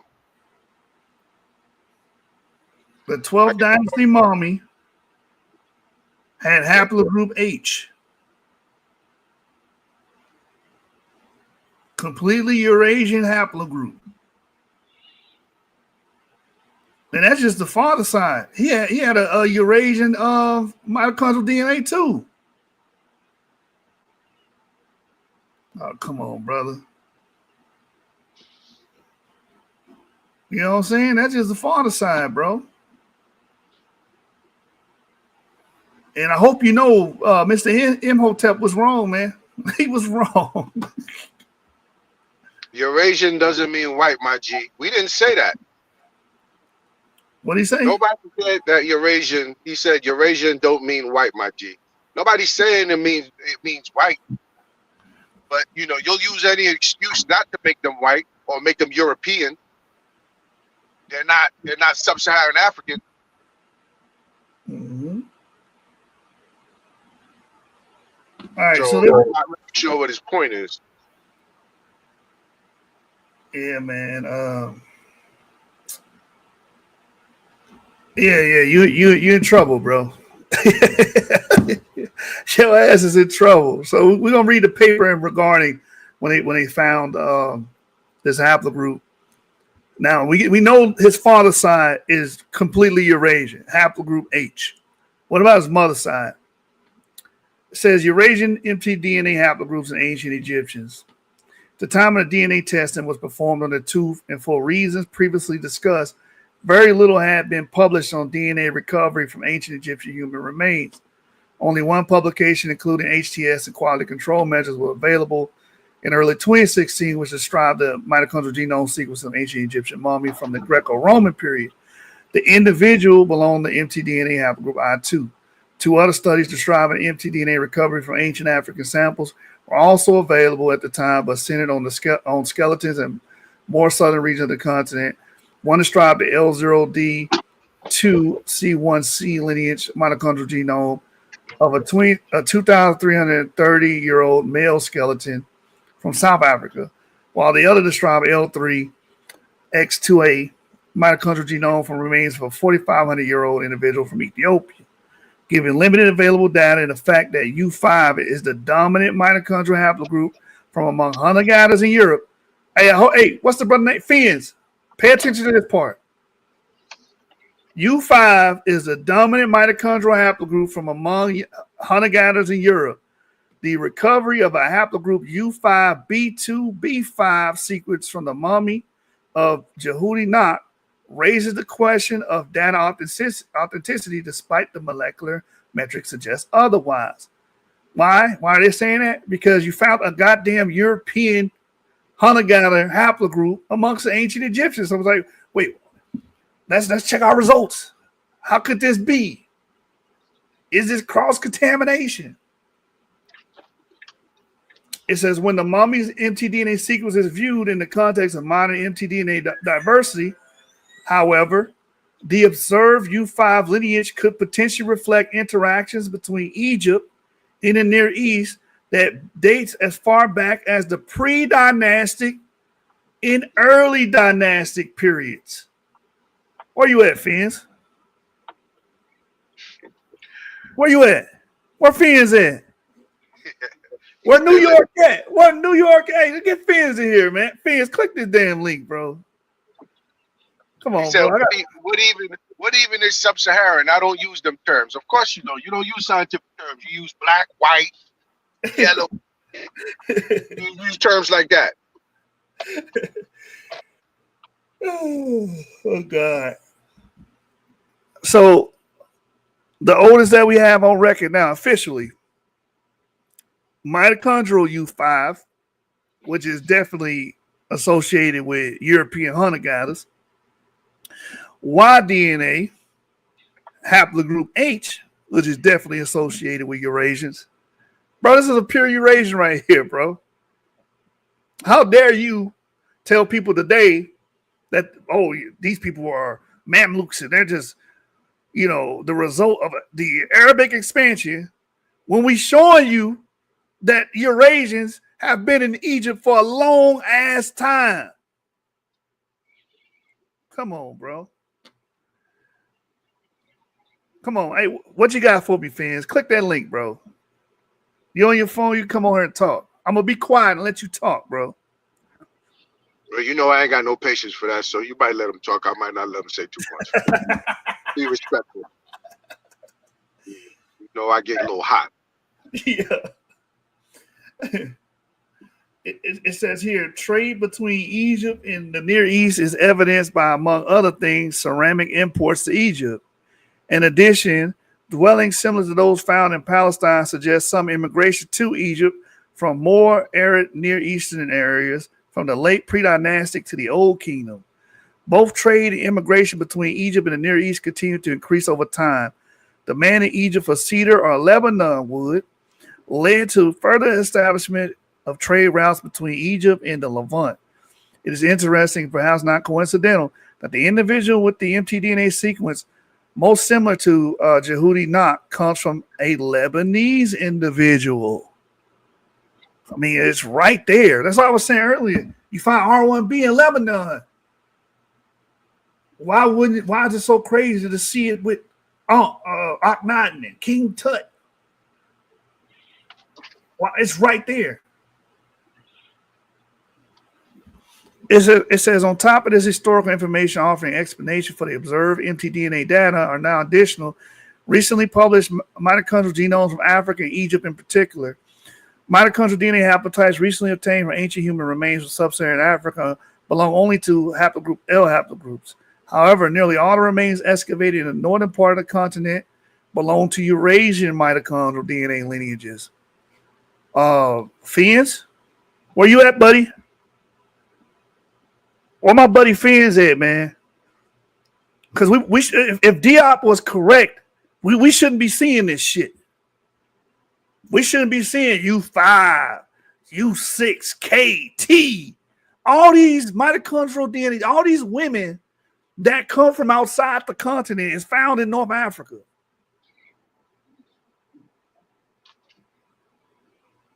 Come on, bro. Oh, boy. Now he's moving on to something else. Now you want to argue morphology and physiology. You know. Because he's losing. So he's trying to use color again. Morphology, physiology. I'm trying to figure out what he's talking about outside of, because I got my glasses on, I'm driving, so I'm trying to read the comments at the same time.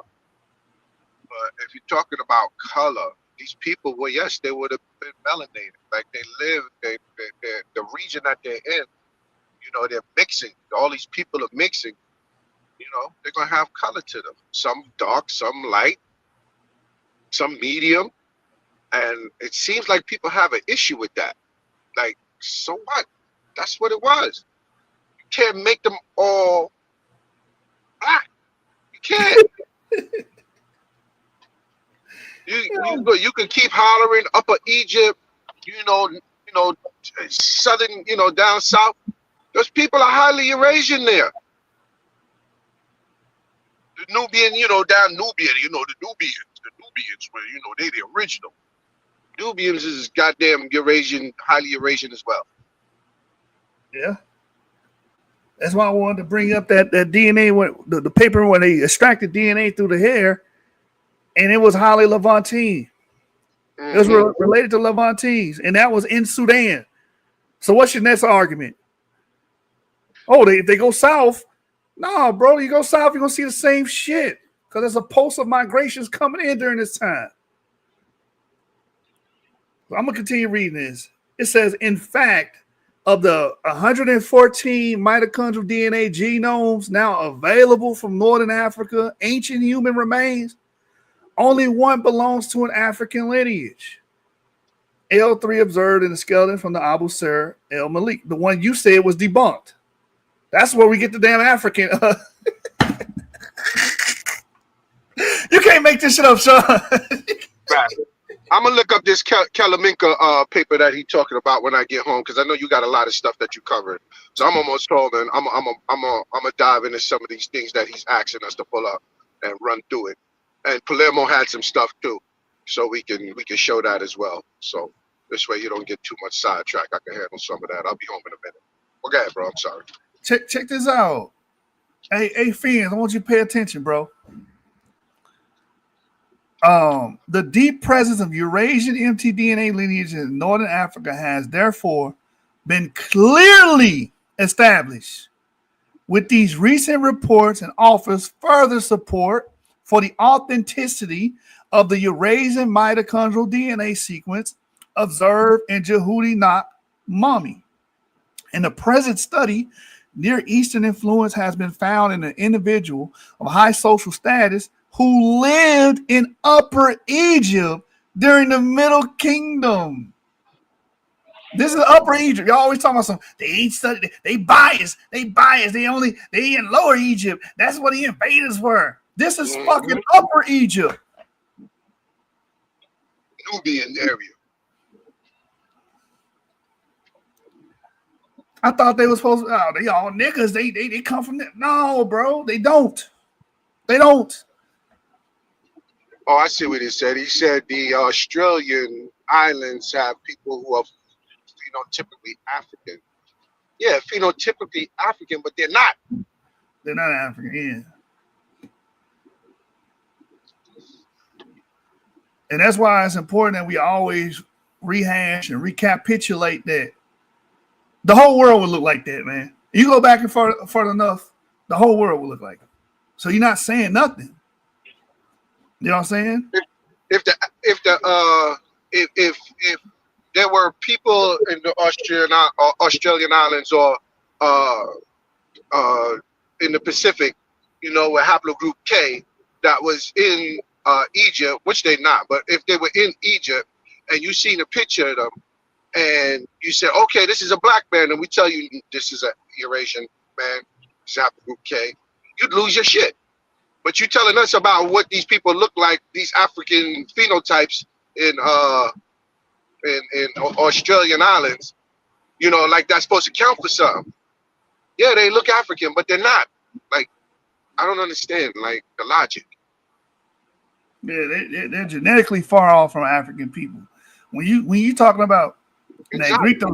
they're more closely related to their Chinese and other East Asian counterparts than they are to. Yeah.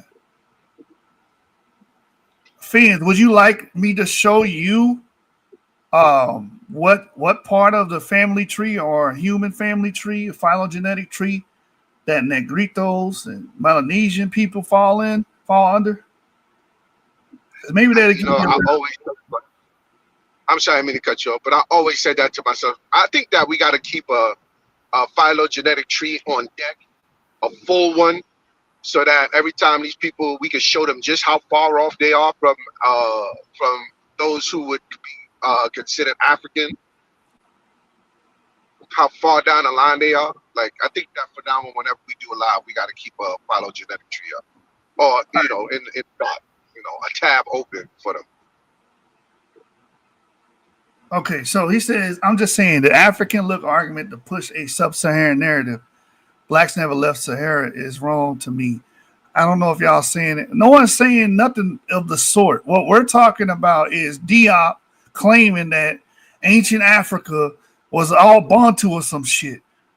And then the Bantus diffused from Egypt, and they diffused from Egypt and they got to their present day location from there. That's bullshit. That's what this whole video is about. Trying to turn ancient Egypt into this black utopia or Bantoid utopia, whatever utopia, and make it seem to be homogenous. And in later years, it changed and became more Eurasian through like Arabic expansions and shit. That's all bullshit. That's all hogwash bullshit. Ancient Egypt has been Eurasian for a long fucking time. Ain't got nothing to do with black-white. He's looking for a black-white argument, and he got triggered because of the topic of what we're talking about. And without really understanding what we were saying, he just got triggered off with the his Afrocentric views, and just, they're talking about Egyptians. They're saying they're not black. He just nothing would penetrate his eardrums, from that point.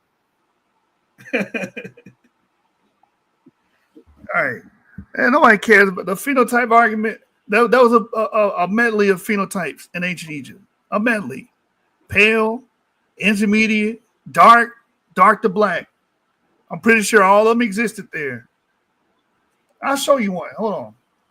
So 2,700-year-old. Let me see if I can find that real quick.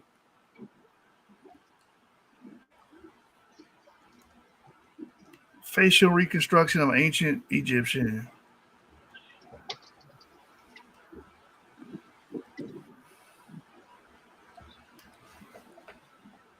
Let me see. Here we go. Can you see this? This will be considered an ancient Egyptian. What's this put you? 2,700 years ago?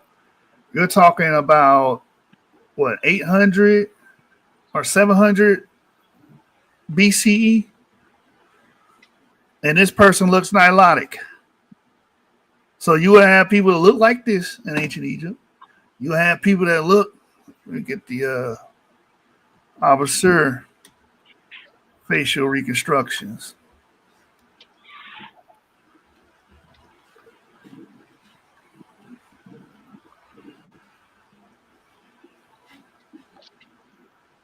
You would have people that look like this. So you got different phenotypes in the region of ancient Egypt. I don't know why niggas get on here and think that, it all got to be black. Or it all got to be one goddamn phenotype and skin color. Nope, not the case. Highly trafficked area. Why would you expect that?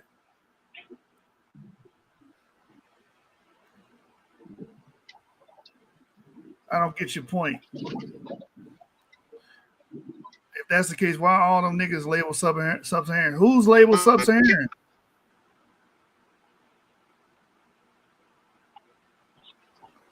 Oh, he's talking about the sun. The sun people are labeled sub-Saharan because they reside below the fucking Sahara.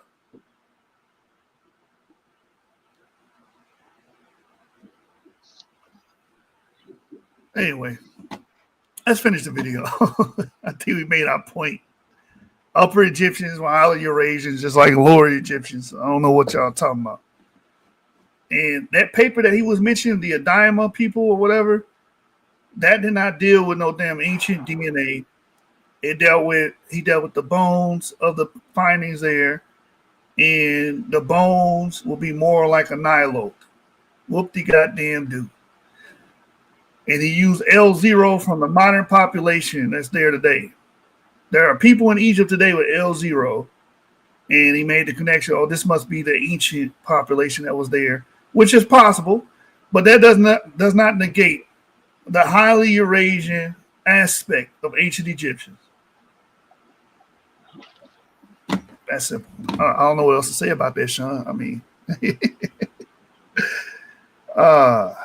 so let's go back and finish this video. So this guy was just saying that all the people there today are all the result of modern recent invasions, which we just showed and proved that can't be the case, because a lot of this old Eurasian signals and stuff exist prior to. There was a movement called Arabs, a religion called Islam, a people known as Arabs. It exists way before that. My favorite YouTube channels about the ancient world, Sama, and here was his answer. And now, Methodius asked a very controversial question, and that is, are modern Egyptians mostly the same as the ancient Egyptians? And if not, why? Well, I don't think so, because there has been a lot of, as I said, Egypt is a really crossroads of populations. You can imagine, for instance, in the Greco-Roman period, there were tens of thousands of Greeks that were settled in Egypt. For 2 or 3 generations, perhaps they preserve their Greek identity, but we know that they became bilingual, they married Egyptian women, and so on. So there was a contribution from people from Greece, from Rome. So he's bringing up that the Greeks would come in, the Romans and Greeks would come in and marry Egyptian people. He's doing all this to explain modern Egyptian people. He's saying this is how modern Egyptian people come about.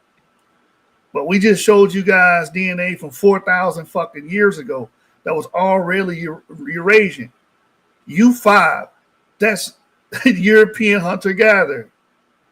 That's European hunter-gatherer. At some point, you guys got to, bite the bullet on this and just accept the fact that Europeans migrated into Africa.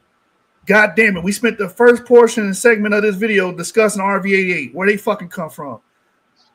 European hunter-gatherers.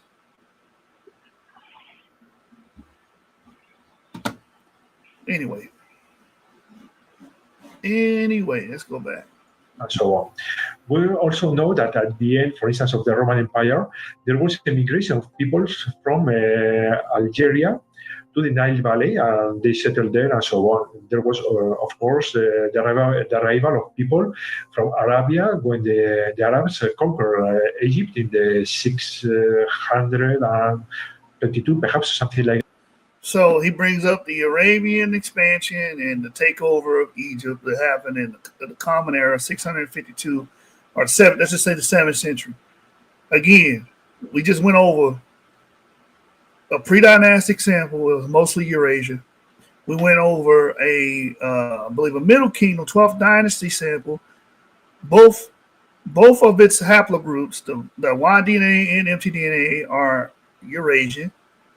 Come on, bro. And then the 3 samples of observed, most of their autosomal components are Eurasian. And one of them had the same components as the pre-dynastic component, which means most likely its family has been there for a long fucking time. Because again, pre-dynastic Egypt begins 5,000 years ago or ends 5,000 years ago. Like that. So, and there was a massive arrival of Arabic people.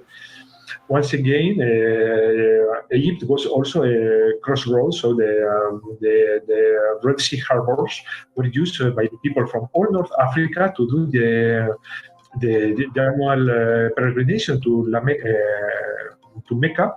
So we know that in many cases they settled in Egypt. Cairo became one of the most famous and biggest universities in the Middle Ages. So it attracted a lot of people from the Arab world and so on. So I think that the contribution of Ottoman peoples and so on was very important. So I think there is all these populations were assimilated by Egyptians, but I think that in some way they marked a lot of aspects of culture. Or I don't know, perhaps the analysis again of the DNA may contribute a lot about these kind of things. But we have texts that speak about the arrival of tens of thousands of people that, well, it's forcibly they have left their mark in this space, in this kind of melting pot that it was Egypt. As it happens always with this kind of crossroads where people from different origins Did he meet. just say it was a melting pot? Yep, which will crush anybody who's trying to use him to try to negate that. Because the whole point of this video is to say the modern Egyptians are invaders. That's the whole point. That's why it's going through all this. But what he's talking about now is it being a crossroad and a melting pot is why it's highly Eurasian during ancient times.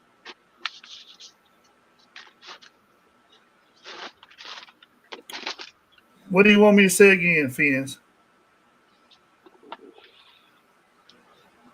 The point of Mr. Imhotep's video was to demarcate modern Egyptians. Basically saying they're imposters and not the real Egyptians. But what the guy just said in the video, he admitted that ancient Egypt has always been a crossroad and melting pot in the ancient world.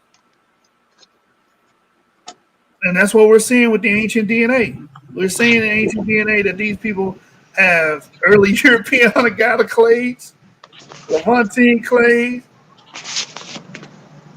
R1V. We're seeing all these clades amongst these people.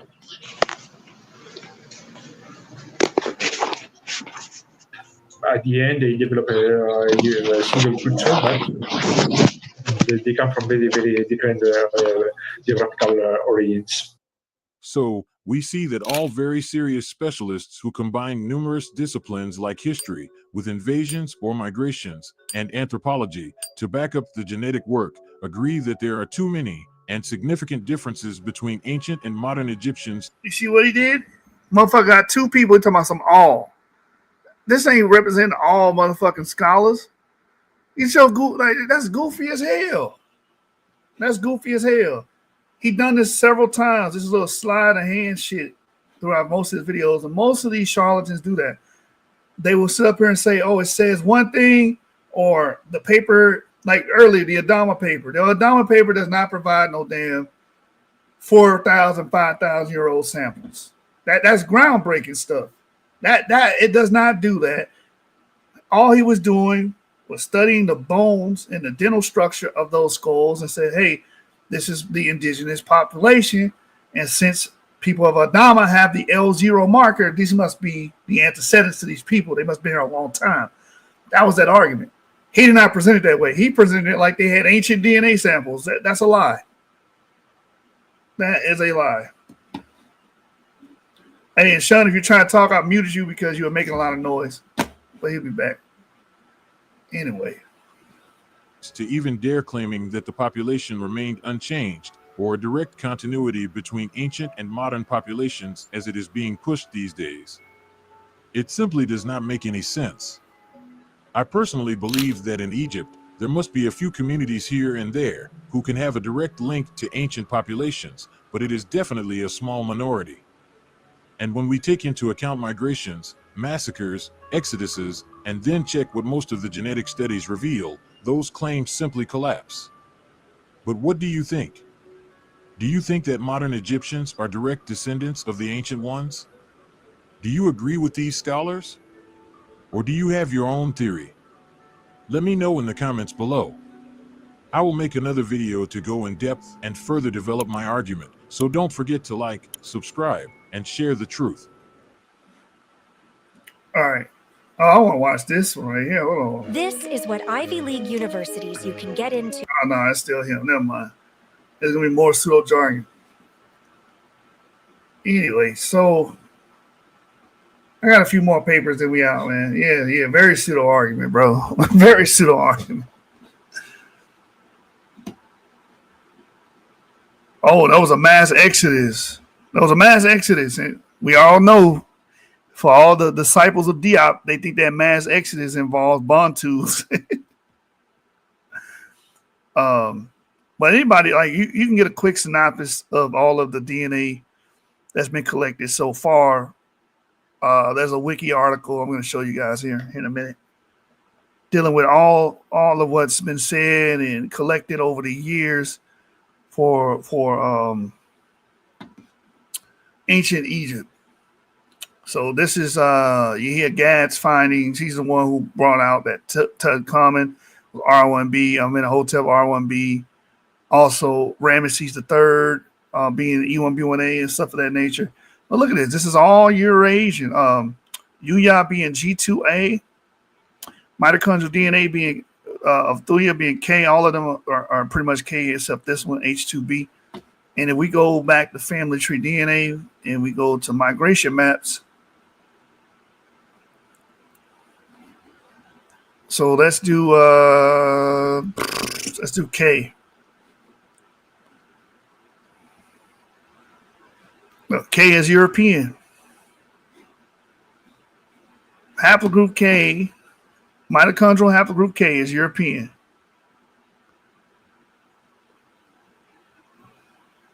Wait, what's this? That's it. I'm going pseudo and getting paid. I know, right? You can make a lot of money, bro. You can make a lot of money, man. The mitochondrial super haplogroup U encompasses haplogroup U1 through U7 and haplogroup K.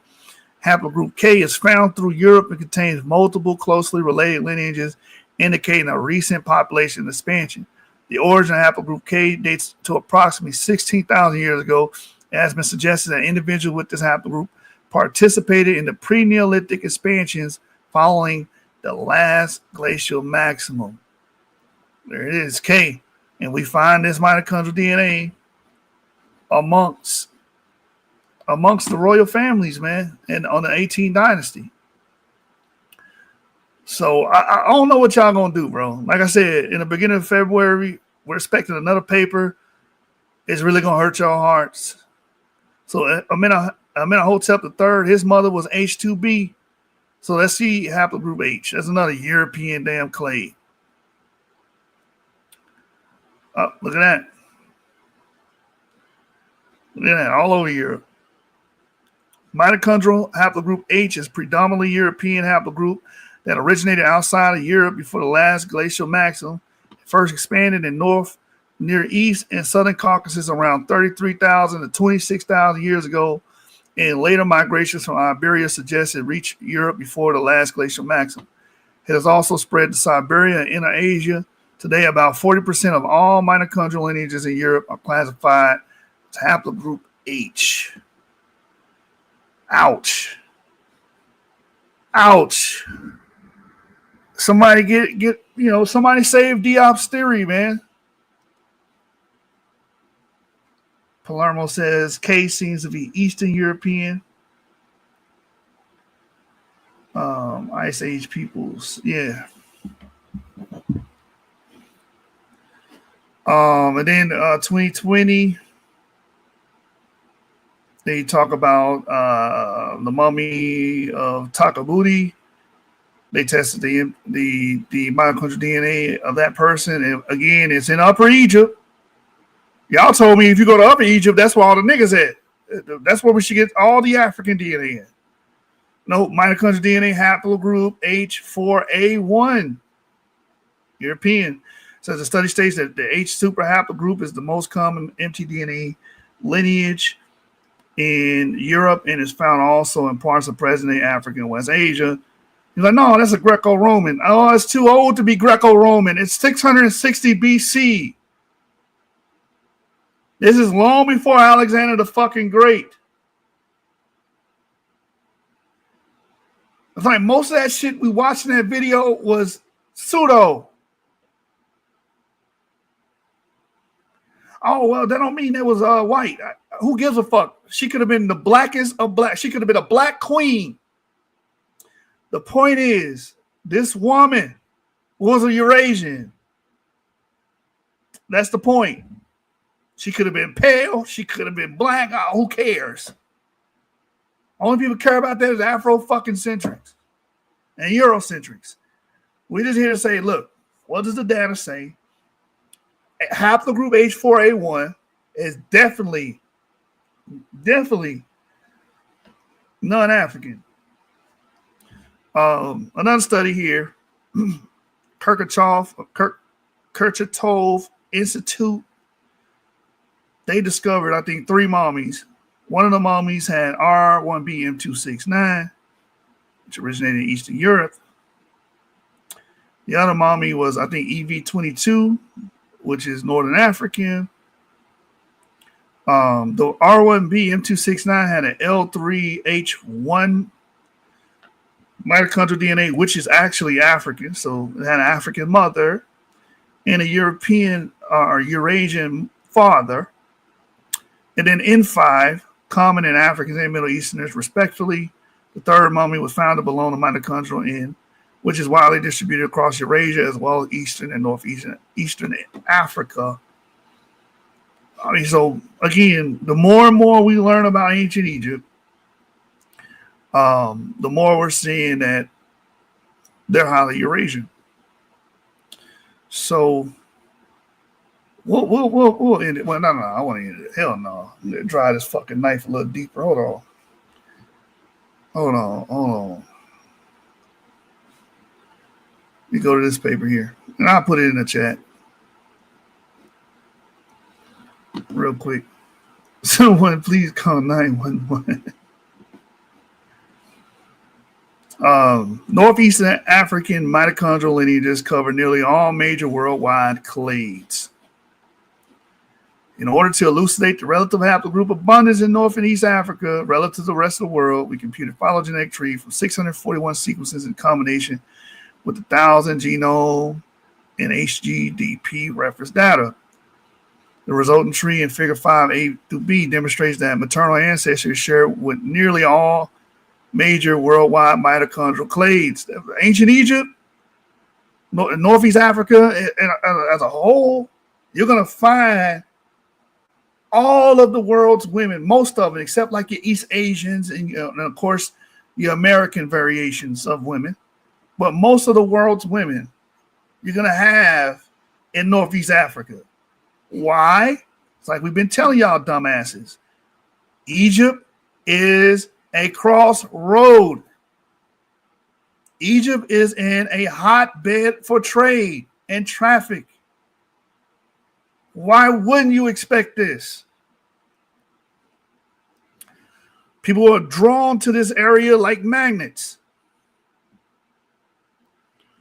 It says maternal ancestry shared with nearly all major worldwide mitochondrial clades and is generally not restricted to specific subclades, apart from haplogroup M, which is mainly represented by M1. This is a haplogroup known to be restricted to Northeast Africa, is absent from 1,000 genome and present in HGDP data only once. The worldwide macro haplogroups not observed in Northeast Africa are A, B, D, E, F, G, P, Y, and Z. So mainly East Asian and American variations, which are predominantly North Asian, Northeast Asian, East Asian, Southeast Asian, Native American, or Oceanian. The predominantly European haplogroup H is more common in Tunisia and Egypt and less common in Sudan. The same applies for haplogroup I, J, K, N, and U. We see that in the modern population of Egypt. We see it in the ancient population of Egypt. So you can't sit up there and say, oh, modern Egyptians ain't got shit to do with ancient Egyptians. No, nigga, you don't. You don't have nothing to do with it. How about that? You don't. Goddamn DIOP lights. Haplogroup I represents, with respect to RS, not very deep rooting sister clade of M1A, 1B, as described earlier. Haplogroup J is also observed in both ancient data sets. So Eurasian markers, for reference, let's go back over here. Let's click J. Mitochondrial J. Look, you see that? Austria. This marker believed to be Central European. It's found in ancient Egyptians. It's there. So we can quit the bullshit saying, oh, they only got here later. They got here later. The Arabs. God damn, Arabs get blamed for shit they didn't even do. Y'all just gonna throw the body on the motherfucker. Now this nigga sitting in jail for 25 to life for some shit they didn't even do. Oh man, let me go back. So J is also observed in both ancient data sets. North African sequences belong to J1 as well as J2 and are with respect to RSRS more deep rooting than the 1,000 genome and HGDP sequencing. Haplogroup K represents a subgroup of U8 as expected in North and East African data. Only K1 is observed, whereas 1,000 genome and HGDP2 also covers K2. The African haplogroups L0, L1, L2, and L3 that are commonly found in Africa show a high abundance in Egypt, Sudan, Tunisia, with the exception of L0 in Tunisia and L1 in Sudan being absent and lowly abundant, respectively. L3 is the founder haplogroup of N, which has given rise to all worldwide haplogroups outside of Africa, and as such, it has been studied extensively and exclusively. Haplogroup L3 is observed in all data sets, but predominantly in Sudan, with a share of 40%. This is in line with previous studies that suggest East Africa as the origin of L3. Best African-wide common haplogroups we observe, macro haplogroups L4, L5, and L6. All these macro haplogroups have previously been observed in East Africa, mainly due to low prevalence or prevalence and due to being restricted to this region. They have not been studied explicitly. All but one sample relating to North and East African M haplogroups belong to M1 clade, which is known to be restricted to this region as the only non-Asian M subclade. The data set compiled here cover a large diversity of M1. Haplogroup M1 has neither been observed in comparably small Tunisian nor the ancient Moroccan data set, but was present in ancient Egyptian mummy data. Sequences belonging to the N subgroup haplogroups build subclades that are located at different positions in the phylogenetic tree generated here. All of them are in the same phylogenetic branch. The same holds true for haplogroup R. The only observed subhaplogroup is R0A that has been described and interpreted previously and encounter haplogroup R among the filter sequences of ancient Egyptian mummy once. It's in ancient Egyptian mummies. I mean, it's over with. Like, what else? Like, y'all niggas is done, bro. Y'all niggas is done. The era of these old Negro pseudos is over, bro. R0. European, man. Greece. Found in ancient mummies. Okay, nearly. Oh, wait, did I even show this? Oh, we're talking. Y'all see that R? Mitochondrial R0 is primarily Near Eastern and South Asian haplogroup beginning approximately 25,000 years ago. It occurs most frequently in the Arabian Peninsula with the highest frequencies found in Socotra and Kalash. Smaller frequencies of R0 are found in Northern Africa, in the Horn of Africa, Ethiopia, Sudan, Tunisia, Somalia, and Morocco, South Asia, and Europe. And we see the origin point. So we can stop this shit, right? Y'all not going to stop it. Y'all going to double down, triple down. Y'all always do. Nearly all T subhaplogroups are detected in North or East Africa. And their share is elevated in both Moroccan and Egyptian ancient data sets. Been there for a long time. So let's go back to our migration map. Let's click haplogroup T. Look where it's at. Central Europe again. Mitochondrial haplogroup T is best characterized as a European lineage. Y'all told me all the Eurasian stuff comes later from Arabic invasion. That's what y'all told me. Y'all told me that the modern Egyptians ain't got shit to do with the ancient ones. They are invaders. They don't belong in Egypt. That's what y'all told me. But the data says different. It says, with an origin in Near East greater than 45,000 years ago, the significant sublineage of T into Europe around the Neolithic 10,000 years ago. Once in Europe, these sublineages underwent a dramatic expansion associated with the arrival of agriculture in Europe. Today, we find haplogroup T ancestral, the root haplogroup for haplogroup T, widely distributed in Europe. In Europe. They did, yeah. They got blamed for some shit they didn't do. Palermo, they had nothing to do with this. This is way before their time. Let's go back. The present haplogroup T, as well as its sister clade J, has previously been observed and interpreted as Near Eastern genetic impact on the region. Northeast African sequences of macrohaplogroup U cover all subhaplogroups U1 and U8, except the rare U9 subgroup. Haplogroup U6 has been studied in a targeted way because it is, together with M1, the only haplogroup of the worldwide macrohaplogroup that is autochthonous in Africa, i.e. predominantly occurring there. Corresponding U6 sequences from and that we integrated in our data compilation, as well as Egyptian and the worldwide reference data, support this notion. Where do we find the oldest U6 haplogroup? I'm going to show you. Watch this. Watch this.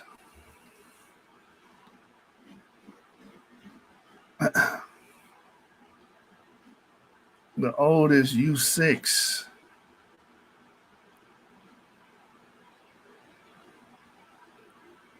It's Romania. It's Romania, y'all. Let me blow this up so y'all can see this. I'm just gonna go straight to the nitty-gritty here. It says, in this context, a scientific report paper published by Harvela et al. Presents the mitochondrial genome of Pestera PM1 remains from Romania, directly dating to 35,000 years before present, which sheds new light on the early Upper Paleolithic migrations in Eurasia and North Africa. Let me go down here. We go straight to the point. The mitochondrial U6 corresponds to the most ancient population from which all descendants belonging to this haplogroup U6A, U6B, U6C derive.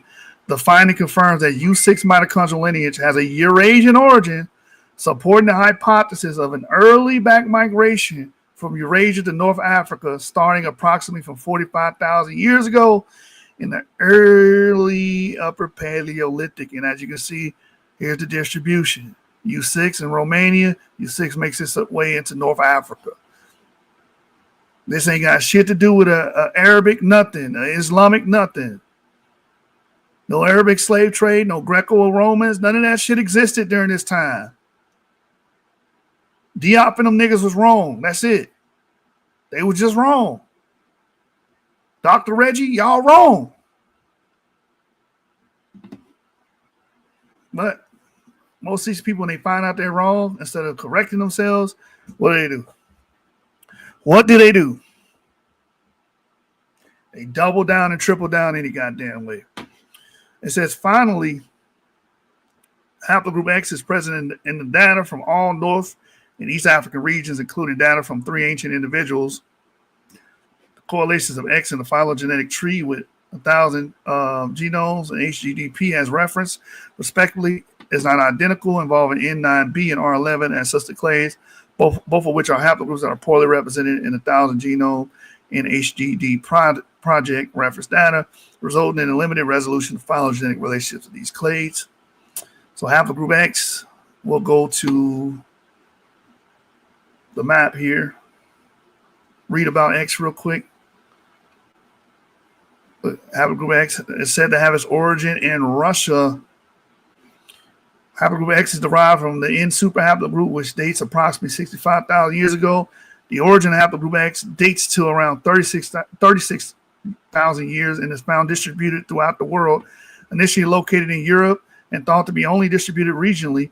The finding of haplogroup X in the Americas started the human population genetics community. Recently, it has been discovered that there are 2 significant sublineages within haplogroup X. The geographical distribution and relative ages of those 2 sublineages accords with previous ideas concerning the world's peopling.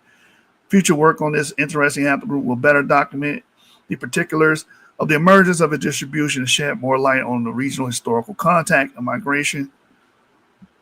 Again, X, non-African. We find it in ancient Egyptians. You're going to have to deal with it, bro. You're going to have to deal with it. From there, I guess I can end it there, man. I can't wait till the beginning of February we're gonna have fun reading the new discoveries of ancient Egypt. And we're gonna have fun crushing on the dreams and hopes and aspirations of you black identity extremists and you identitarians out there, black Hebrew Israelites, Afrocentrics that hold on to this idea of a unified black ancient Egypt. They were all dark skinned, or they were all African, indigenous Africans, or sub-Saharan Africans. Like we crushing that, man. We crushing that. With that being stated, let me just read this from the conclusion. We find that North and East African mitochondrial genomes are phylogenetically diverse. We cover nearly all major clades worldwide. Likewise, specific subclades are prevalent in the region, supporting that North and East Africa, and particularly Northeast Africa, harbors ancestry components typically attributed to Africa, Europe, and Asia, all of which are likely present in the region since prehistoric times. It doesn't say, oh, because they're a product of modern slave trades and shit like that, the crazy shit y'all believe in. It don't say that. All of which are likely present in the region since prehistoric times. Why does it say that? Because we got ancient data now. The mummies, the ancient women and men that lived there and died there, we buried them up and sequenced their DNA, and they match Eurasian groups. Come on, man. What you got for me, Sean? Before we got here, what you got? You got some stuff you want to share?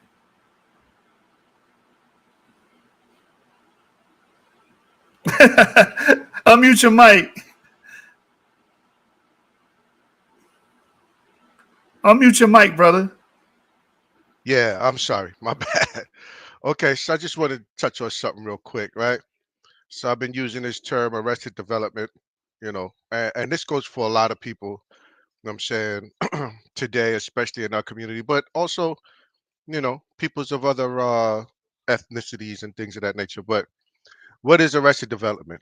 According to Psychological Today, Collins English Dictionary, and Emotional Intelligence Training, the term arrested development refers to the stoppage of physical development, emotional development, or mental development before reaching adulthood.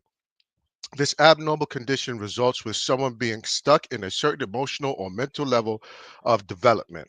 So what happens is that we get traumatized about all the things that happen to us, and not in our personal lives, but for, to black people, period, right? And we watch the movies and we hear the arguments and we see the racial things going on and we get traumatized by them. And it usually happens before we're an adult. And then while you're still a teenager or so, you start following along the lines of you start going and finding people to build with. Some of them are 5%ers, some of them are Hebrew Israelites, some of them are Hoteps, some of them are, they preach a Afrocentric ideology. And because we are so caught up emotionally and traumatized by slavery and all of these different things,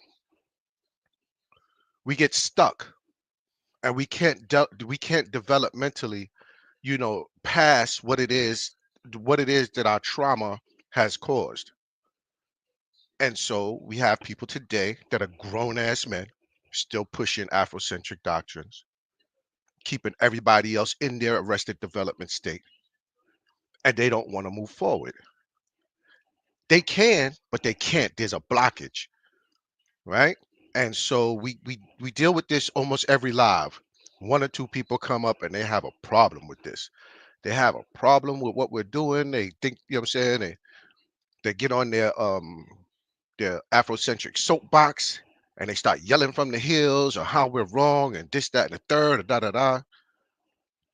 But look, now that you know the meaning of arrested development, maybe we can all sit back and think about it, and maybe be able to shed some of that trauma off so that we can allow new information in instead of dealing with old information and being so traumatized that we can't get past that old information that was given to us because it sounds good and it makes you feel good, like a placebo.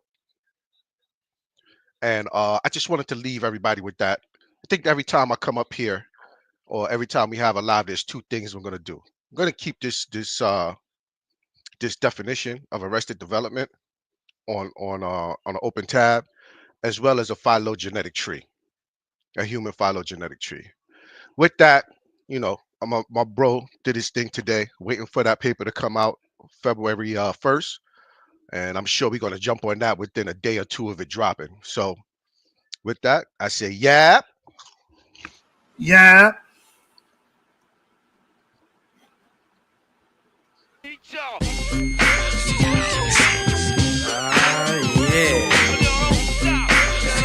Sound good to me. This sound hard, something funky people gon' dance to. Give the record a second and a chance to. Hitting people like a scene of amazement. While they slipping back, my feet just planted in the pavement. Crumble like I never do. So now I'm looking dead at you. What are you gonna do? You listen to the knowledge of a scholar. You say how I breathe, tell them holla holla. I'm the E-double, and I proclaim my name. Straight up, good gang, peeps all game. I'm like a rhino, running through the roughest pack. They figure I'm a trigger happy nigga, so they step back. Breathe. The microphone is who lasts the longest, so news is strongest. It ain't a game, it's plain to see. You listen to the sounds of breathe. There ain't no future in your front. I never got caught with a kilo, and if you ever do, yo, will never be with me, yo. Serve it in the Cherokee, or maybe it's a Geo. Black on black Benzo, we'll get it up amigo. Never have to worry about my posse getting jumped, cause if we ever do, yo, TB, pop the trunk. Cause we don't go for playing, wanna play, go grab a ball.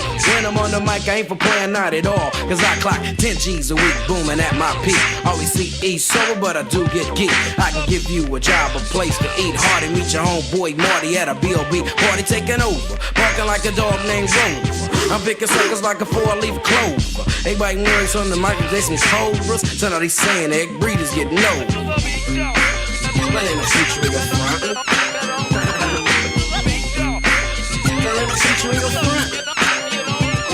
I'm the B, the R to the double E-D, and down with my homie G-A-S-N-O-E, and suckers causing static cause they still be disagreeing. I don't give a, cause I'm from F-L-I-N-T in a city where pity runs slow. If you ever shoot through my city, now you know, cause we are strictly business and we also got a pride. And if you don't like it, I suggest you break wide. Suckers study looking for the ammo in the wire, thinking that illegal is the best for slowly dying. I ain't got time to see a fiend out, to give up all his money and to give up what he got. That's the way I am, MC B cannot be different. Never change the ways for the world or the government. If I was the president, then I would state facts. You leave it up to me, I paint the White House black and ain't no future in your front. There ain't no future in your front. Yeah, I got dollars in my pocket, not from rolling. If I was a fiend, then my gold would be stolen. Put my name breed on everything I own. And when I get my Jeep, I'm putting breed on the chrome. Shine it up good, kick it through my neighborhood. Motorola phone, fat rims and a Kenwood. Put the kid around it, and then I'll have it drop. Just because the rotten people think I'm selling rocks, but ain't no future in your front. There ain't no future in your front. Yo, Flash, man, drop that, man.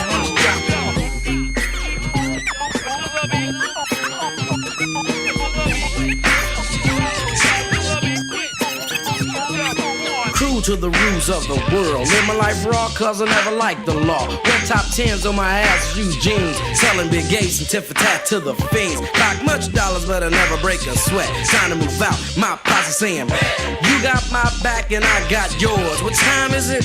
Tear down the door. Man, it ain't no future in your front. Never was, cuz. There ain't no future in your front. Yo, man, let's start this party, alright? Kick out that fat dance.